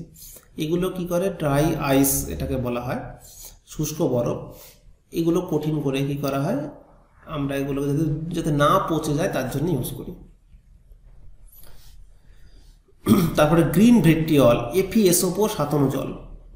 গ্রিন ভিট্রিয়লে থাকে Fe, আর ব্লু হলে Cu, কপার। ব্লু মানে নীলা। আগেরটাই দেখতে পেয়েছো হয়তো, কপার সালফেট 5 অণু জল হলো ব্লু ভিট্রিয়ল, আর গ্রিন ভিট্রিয়ল হলো FeSO4, 7 অণু জল। Iron sulphate. Gypsum, very very important. কি করা হয় না, থার্মাল কন্ডাক্টিভিটিকে ঠিক করা হয়, মানে এটা লো থার্মাল কন্ডাক্টিভিটি হওয়ার জন্য এটাকে ইউজ করা হয় ড্রাই ওয়ালের ক্ষেত্রে। কি সংকেতটা কি, ক্যালসিয়াম সালফেট, 2 অণু জল। Very very important. লাফিং গ্যাস, এটাকে কে দেখতে পাচ্ছ, চার্লি চ্যাপলিন। এ কি করে, হাসায়। এটা হলো লাফিং গ্যাসের সংকেত কি, N2O, nitrous oxide. Very very important সংকেত, বহুবার পরীক্ষা এসছে। এগুলো VBI⁻∞ লিখানো। তারপরে প্লাস্টার অফ প্যারিসের কাজ কি, ফার্স্টে চিকিৎসা শাস্ত্রে যেগুলো প্লাস্টার করা হয়, তোমার হাত ভেঙে গেলে, পা ভেঙে গেলে, মচকে গেলে, তো এর সংকেত কি না, ক্যালসিয়াম সালফেট, 2 অণু জল, 2 ইন্টু ক্যালসিয়াম সালফেট আর জল। ওকে, তারপর হলো কোয়ার্টজ বা সোডিয়াম সিলিকেট। এটা সোডিয়াম সিলিকেট দেখতে এরকম পাথর, ওয়াশিং সোডা, যে কাপড় কাচা soda, Hari detergent, Rishabh detergent, ঠিক আছে। তারপরে আছে নির্মা ওয়াশিং ডিটারজেন্ট। তো এর সংকেতটা কি? Na2CO3 10 অণু জল। তারপরে হলো হোয়াইট ভিট্রিয়াল। দেখো যেটা পরীক্ষায় আসে, এক হলো ফার্স্টে ব্লু, সেটা হলেই কপার সালফেট 5 অণু জল। তারপরে হলো গ্রিন, সেটা হলো ফেরাস সালফেট। তারপরে আছে হোয়াইট, সেটা হলো জিঙ্ক সালফেট। এটা ভালো করে অর্ডারটাকে মনে রাখবে।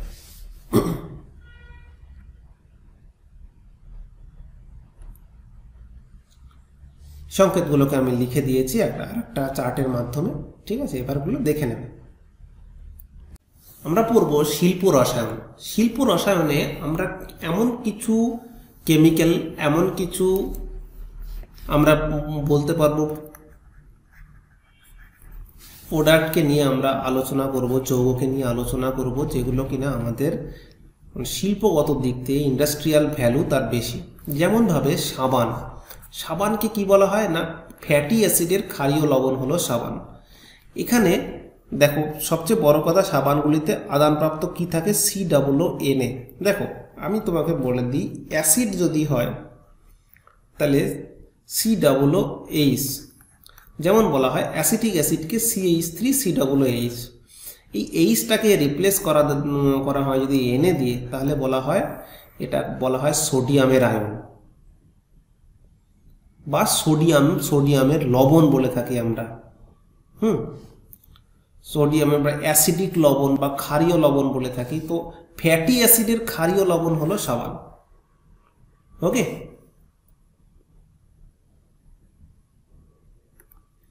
এরপরে কাঁচ। কাঁচের মধ্যে ম্যাক্সিমাম উপাদান কি না, সিলিকেট, সোডিয়াম সিলিকেট, মানে Na2SiO3। Sodium silicate. এই কাঁচ তৈরি করা হয় কিভাবে? এই দ্রবণটাকে, এর যে একটা দ্রবণ আছে দেখো, ক্যালসিয়াম বা লেড সিলিকেটের মিশ্রণ, যে সিলিকা, সোডিয়াম সিলিকেট এবং ক্যালসিয়াম বা লেড সিলিকেটের মিশ্রণকে কি করা হয়? 1400 ডিগ্রি সেন্টিগ্রেড তাপমাত্রায় চুল্লিতে উত্তপ্ত করা হয়। দেখো তাপ মানে কাজ যদি বলা হয় যে অ্যাপ্রক্স প্রায় নর্মাল কাজ 400 ডিগ্রি টেম্পারেচারে গলে যায়। তো এই কাঁচের মেন উপাদান কি?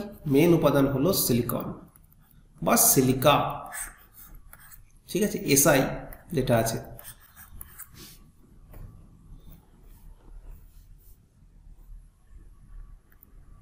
সিমেন্ট, সিমেন্টের ম্যাক্সিমাম, সিমেন্টের ক্ষেত্রে সবচেয়ে বেশি যে সিমেন্ট কি দিয়ে তৈরি করা হয়?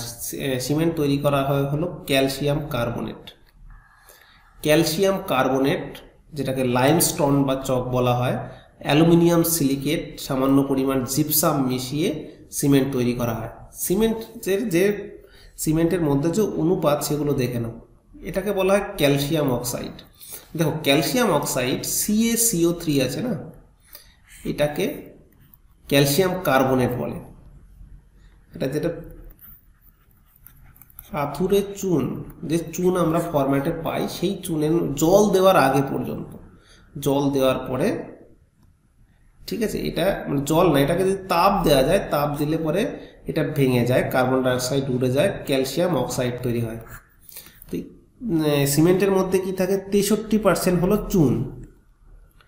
তাহলে Fe2O3, মানে এটা হলো ফেরিক, তাই না? ফেরিক অক্সাইড যেটা আছে সেটা হলো 3% MgO। ম্যাগনেসিয়ামের অক্সাইড, এটা লোহার অক্সাইড, ম্যাগনেসিয়ামের অক্সাইড, সিলিকনের অক্সাইড, সালফারের অক্সাইড, অ্যালুমিনিয়ামের অক্সাইড, এগুলো মিলে তৈরি হয় হলো সিমেন্ট। তাহলে সিমেন্টে মেন উপাদান কি? Calcium oxide, CaO। ওকে, এগুলোকে দেখো, অ্যাকচুয়ালি এই সম্পর্কে একটা ইনফরমেশান বলে দিই। এদেরকে, এই কাঁচামালকে প্রথমে পেশাই করে কি করে উত্তপ্ত করা হয়। উত্তপ্ত করা হয় কত? 1890 কেলভিন টেম্পারেচারে। প্রচুর তাপমাত্রা উত্তপ্ত করার জন্য এর ভিতরে কোনো জল থাকে না। এর জন্য দেখবে সিমেন্ট করার পর, মানে ঘর তৈরি করার পর বলা হয় ইটগুলোকে জল দিয়ে ভেজাতে। কারণ সিমেন্ট যখন একে অপরের সাথে জোর লাগে না, তখন ওদের জল দরকার হয়। তা সেই জলটা কোথা থেকে পাবে? সেই জলটা, কারণ ওর মধ্যে তো জল থাকে না, তখন ওই জলটা টানে হলো ইটের মধ্যে থেকে। তার জন্যে ইটগুলোকে জল দিয়ে ভেজানো হয়।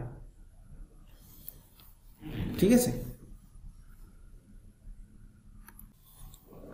আমরা পড়ব জৈব রসায়ন।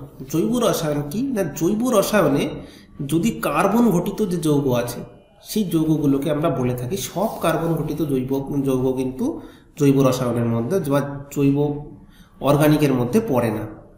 যদি এর মধ্যে জৈব রসায়নের মধ্যে যদি শুধু কার্বন আর হাইড্রোজেন নিয়ে থাকে, তাহলে সেটাকে আমরা কি বলি না, সরলতম হাইড্রোকার্বন। যেমন আমরা একটা সংকেত পড়ে থাকি CnH2n+2। এই সংকেতে n এর ভ্যালু 1 2 করে যদি বসিয়ে দিতে থাকো, তাহলে দেখবে হাইড্রোকার্বন তৈরি হয়, সিঙ্গেল বন্ডের হাইড্রোকার্বন। কেমন? ধরো 1 বসালে C1 আর H2n+2 মানে 2 + 2 মানে 4। তাহলে এইটার কি CH4 কে কি বলা হয়? মিথেন, তাই না? মিথেন মানে আমরা কি পড়ি, ন্যাচারাল গ্যাস যে আছে না, যেমন গোবর গ্যাসের মধ্যে মেন যে ইনগ্রেডিয়েন্টস থাকে বা মেন যে গ্যাস থাকে সেটা হলো মিথেন গ্যাস। যদি 2 বসাও তাহলে ইথেন গ্যাস হয়ে যাবে C2H6, মানে এটাকে লেখা হয় CH3। ঠিক আছে, তারপরে যদি মিথেনের পরে যদি ইথেন হলো 3 যদি বসাও তাহলে হয়ে যাবে প্রোপেন, 4 বসাও বিউটেন। ঠিক আছে, এইভাবে আস্তে আস্তে বসতে থাকে। এইবার এইরকমও হতে পারে যে CnH2n, এটা কিসের থেকে শুরু হবে না, n এর ভ্যালু 2 থেকে শুরু করছি ধরো। তাহলে 2 থেকে যদি শুরু করো তারপরে কি হবে,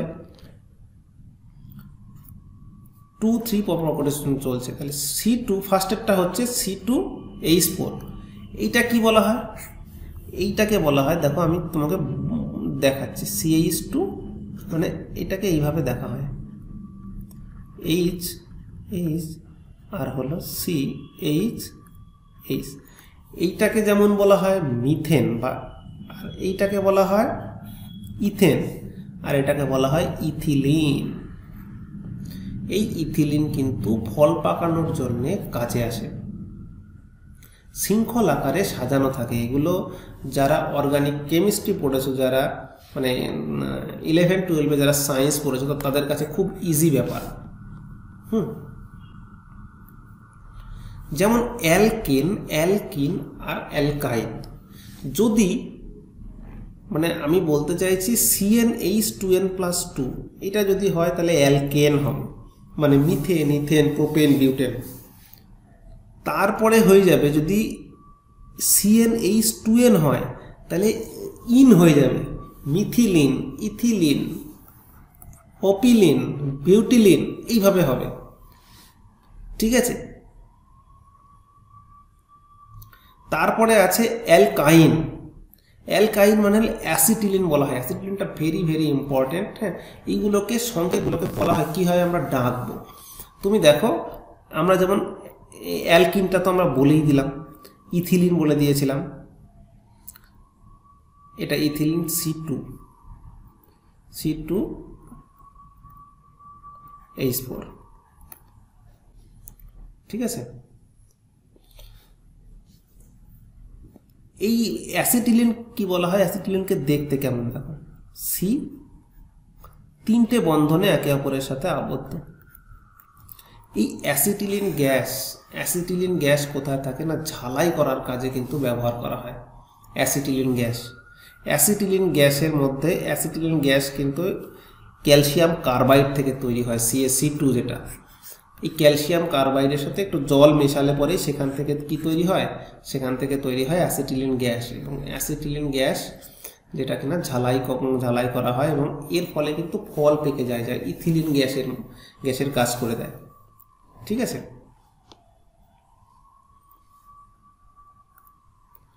অ্যালকোহল, যে গ্রুপে OH থাকবে সেইটাকে বলা হয় অ্যালকোহল।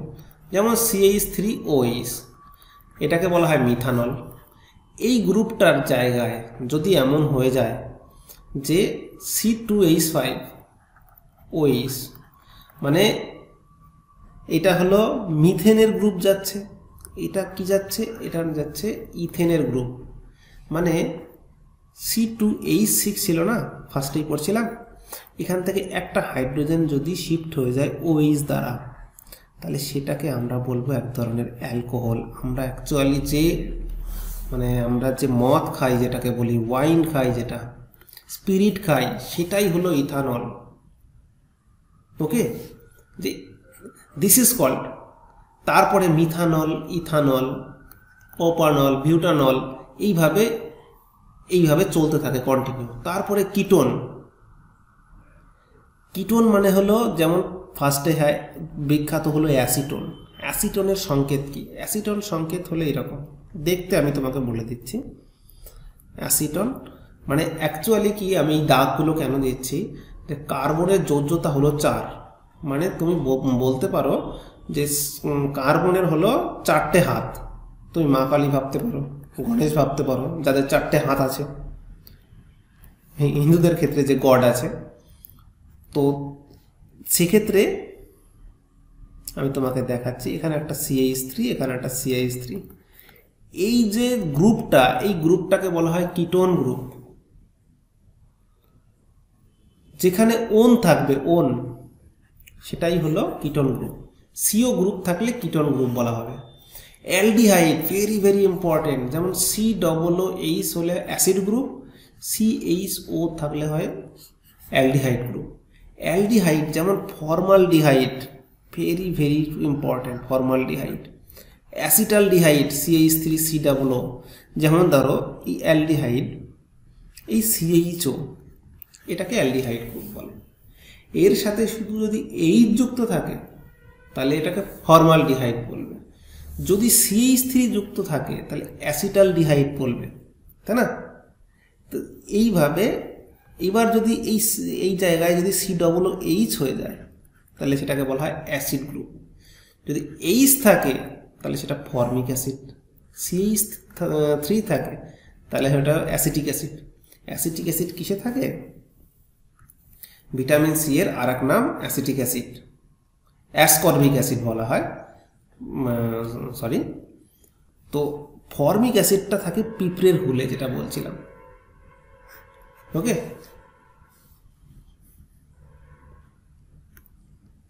Aromatic hydrocarbon. অ্যারোমেটিকের দেখতে কেমন হয়? এই রকম দেখতে হয়, হেক্সাগন। এই প্রত্যেকটা জায়গায় একটা করে সি আছে, 6টা জায়গা, প্রত্যেকটার সাথে একটা করে এইচ আছে।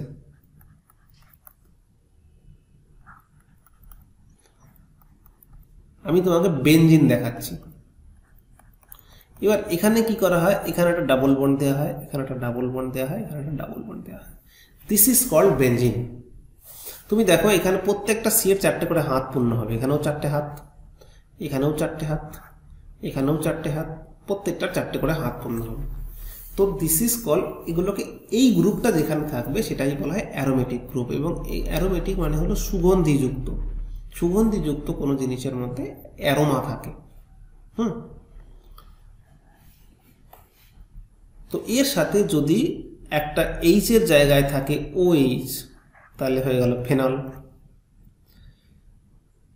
তারপরে এখানে থাকতে পারে CHO, এখানে থাকতে পারে COOH, বেনজোইক অ্যাসিড বলা হয়, বেনজালডিহাইড বলা হয়, অ্যাসিটালডিহাইড বলা হয়, ঠিক আছে না?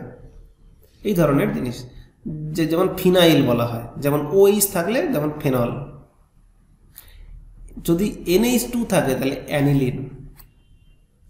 যেমন এই গ্রুপের সাথে যদি প্রত্যেকটার NH3 গ্রুপ থাকে, NH2 অ্যামিন গ্রুপ থাকে, তো সেই গ্রুপটাকে আমরা বলছি অ্যানিলিন। এবং এখান থেকে একটা জিনিস তৈরি হয় যেটা হলো TNT, যেটা বিস্ফোরক সামগ্রী বেনজিন থেকেই তৈরি হয়।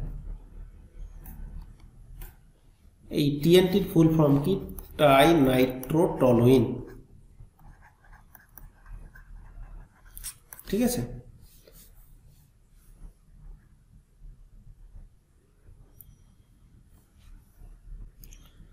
এখানে জীবন্ত পদার্থের কিছু রাসায়নিক গঠন যেগুলো আছে, যেমন lipid, carbohydrate, protein, nucleic acid, এগুলো কি হয় মানে জীবন্ত প্রাণীদের ক্ষেত্রে থাকে। কি থাকে? Lipid, carbohydrate, protein, nucleic acid, এগুলো পাওয়া যায়। ঠিক আছে, লিপিড কোনটাকে বলা হয়? ফ্যাটটাকে বলা হয় লিপিড। এবং এতে শক্তি সঞ্চয় থাকে। কার্বোহাইড্রেট কি হয়? কার্বন, হাইড্রোজেন আর অক্সিজেনের একটা রূপ, যাকে বলা হয় আমরা যেমন সুক্রোজ বলি। ঠিক আছে, সুক্রোজ, ফ্রুক্টোজ, এগুলোকে আমরা কার্বোহাইড্রেটের মধ্যে ফেলি। এরা কি করে? আস্তে আস্তে মানে বিক্রিয়া করে করে এরা তৈরি করে কি? এরা তৈরি করে হলো অ্যামাইনো অ্যাসিড।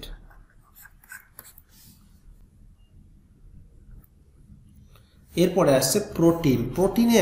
প্রোটিন মানেই হলো সেখানে নাইট্রোজেন আছে, অ্যামাইনো গ্রুপ আছে, মানে NH4। নাইট্রোজেন তো নর্মালি একা থাকতে পারে না, নাইট্রোজেনটা অ্যামাইনো গ্রুপ আকারে থাকে, একটা হাত প্লাস NH4।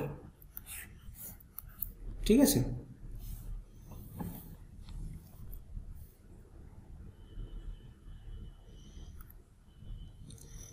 যেমন এখানে আছে যেমন কার্বনের বিভিন্ন রূপ থাকে। হিরে, এইটাকে কি বলা হয়? বহুরূপী। অ্যালোট্রপ বলা হয়, ইংলিশে বলা হয়। দেখো এখান থেকে হিরে, গ্রাফাইট, চারকোল, অঙ্গার, ভূষাকালি, কোক, গ্যাস কার্বন, কয়লা, খনিজ অঙ্গার। দেখো হিরে, গ্রাফাইট, চারকোল, এখান থেকে কার্বনের একটা রূপ দেখতে পাওয়া যায়, যেটা হলো ফুলারিন। ফুলারিনের কার্বনের 60খানা মৌল একসাথে যুক্ত হয়ে একটা বক্স তৈরি করে, একটা অর্গানাইজেশন বলবো না, একটা স্ট্রাকচার তৈরি করে। তো সেটা মানে সাইন্টিফিক স্মল কোনো ইনভেনশনে যদি দরকার হয়, কোনো টিউব বানানোর দরকার হলো, সেক্ষেত্রেই ফুলারিনগুলো দিয়ে ইউজ করা হয়। যেমন সবচেয়ে কার্বনের একটা রূপ হলো হিরে, ডায়মন্ড। ঠিক আছে, ডায়মন্ড। তারপরে হলো গ্রাফাইট। এই গ্রাফাইটটা ইম্পর্টেন্ট এই কারণে, গ্রাফাইট এমন একটা পদার্থ যেটা কিন্তু ইলেকট্রিক পরিবহন করে। চারকোল যেমন ভূষাকালি করে, গ্যাস কার্বন করে। ঠিক আছে, এই যে কার্বনের কয়েকটা রূপ, আমি একটা বলছি কেলাসাকার, মানে একটা নিয়তাকার, একটা অনিয়তাকার। হীরক, গ্রাফাইট।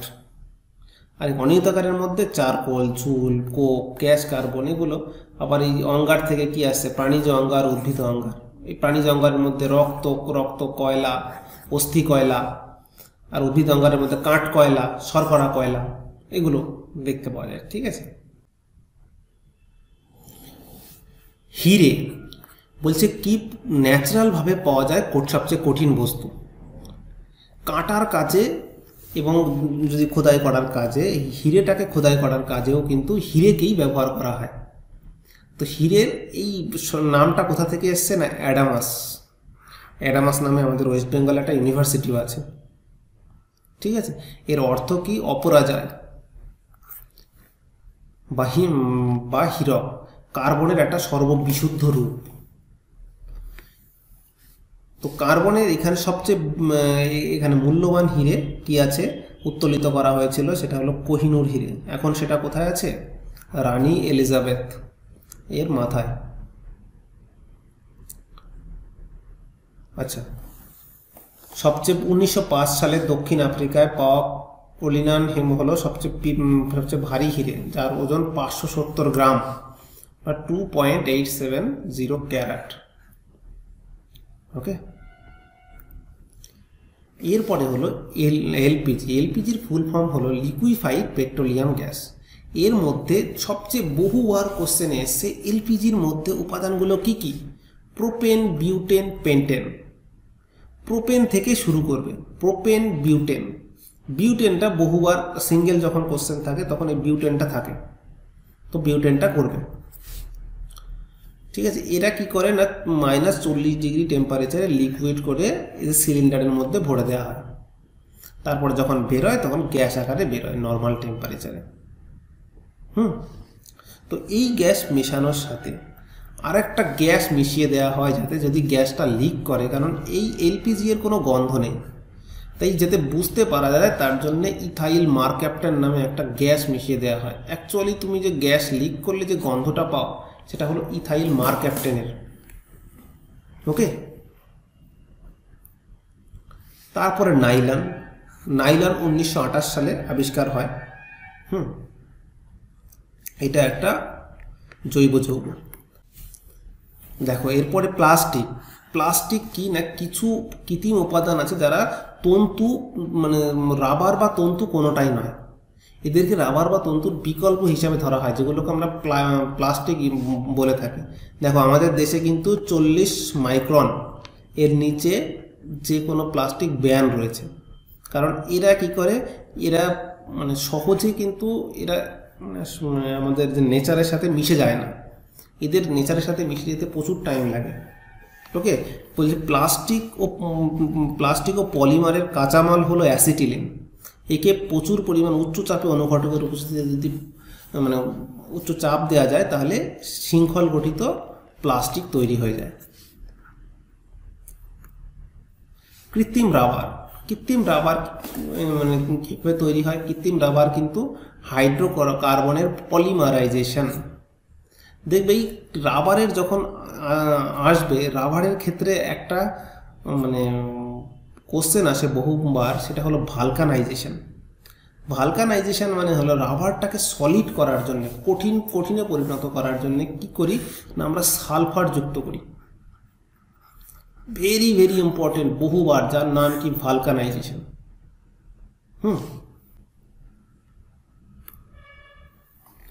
এরপরে আসছে জৈব যৌগগুলোর ব্যবহার। যেমন ইউরিয়া, এটা একটা জৈব সার হিসাবে ব্যবহার করা হয় জমিতে দেওয়ার জন্য, যদিও জমিতে দেওয়া খুব একটা ভালো নয়, কিন্তু আমরা এর যে গ্রোথ, গাছের যে গ্রোথ হওয়ার জন্য আমরা এটাকে দিয়ে থাকি। ফিনল জৈব যৌগ, ন্যাপথালিন, ইথানল, এগুলো জৈব কীটাণুনাশক হিসাবে ব্যবহার করা হয়। ইথানলকে আমরা যদি কীটাণুনাশক কি, যেমন ইথানল বা স্পিরিট, আমরা কি করি, যখন কোনো সিরিঞ্জ, চাকু কিছু করা হবে তখন আমরা ওর উপরে যদি ইথানল দিয়ে দিই তাহলে কি হয়, জীবাণুনাশক হয়ে যায়, মানে কোনো জীবাণু থাকলে সেটা মরে যায়। তারপরে গ্লুকোজ আছে, আয়নায় প্রলেপ দিতে ব্যবহার করা হয়। ফর্মালডিহাইড, ব্যাকেলাইট প্রস্তুত করতে, যেটা ইম্পর্টেন্ট আমি সেটা বলছি, ঠিক আছে। এটা ইথিলিন তো দ্বিবন্ধনযুক্ত, ইথেন, তো এগুলো গ্যাস হিসাবে ব্যবহার করা হয়। মিথেনটাকে কি ব্যবহার করা হয়? মিথেনটাকে ইউজ করা হয় গোবর গ্যাসে, মানে গোবর গ্যাস থেকে পাওয়া যায়।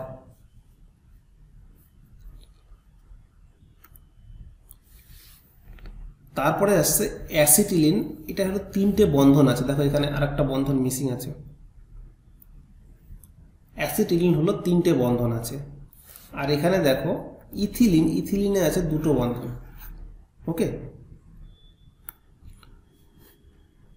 অ্যাসিটিলিনের শিখা বলা হয়, 2600 ডিগ্রির উপরে টেম্পারেচার চলে যায়, যেটা দিয়ে ছালাইয়ের কাজ করা হয়। এই যে ক্লোরোফর্মের সংকেত কি? CaCl3। এটা চেতনানাশক হিসাবে, অজ্ঞান করার জন্য, দেখবে যে কোনো সিনেমায় যখন অজ্ঞান করার জন্য ইউজ করা হয় তখন তার নিচে লেখা থাকবে, দেখবে CaCl3। অ্যাসিটিলিন তো ঝালাইয়ের কাজে ব্যবহার করে। ডিএনএর তো ফুল ফর্মটা আসে প্রচুর। ফিনল বা কার্বলিক অ্যাসিড সাপ তাড়ানোর কাজে ব্যবহার করা হয়, ভেরি ভেরি ইম্পর্টেন্ট। কার্বলিক অ্যাসিডকে কিন্তু সাপ তাড়ানোর কাজে ব্যবহার করা হয়। মিথেনটাকে আর একটা মানে মার্স গ্যাসের মধ্যে কি থাকে না, মিথেন থাকে। যেমন CH2OH,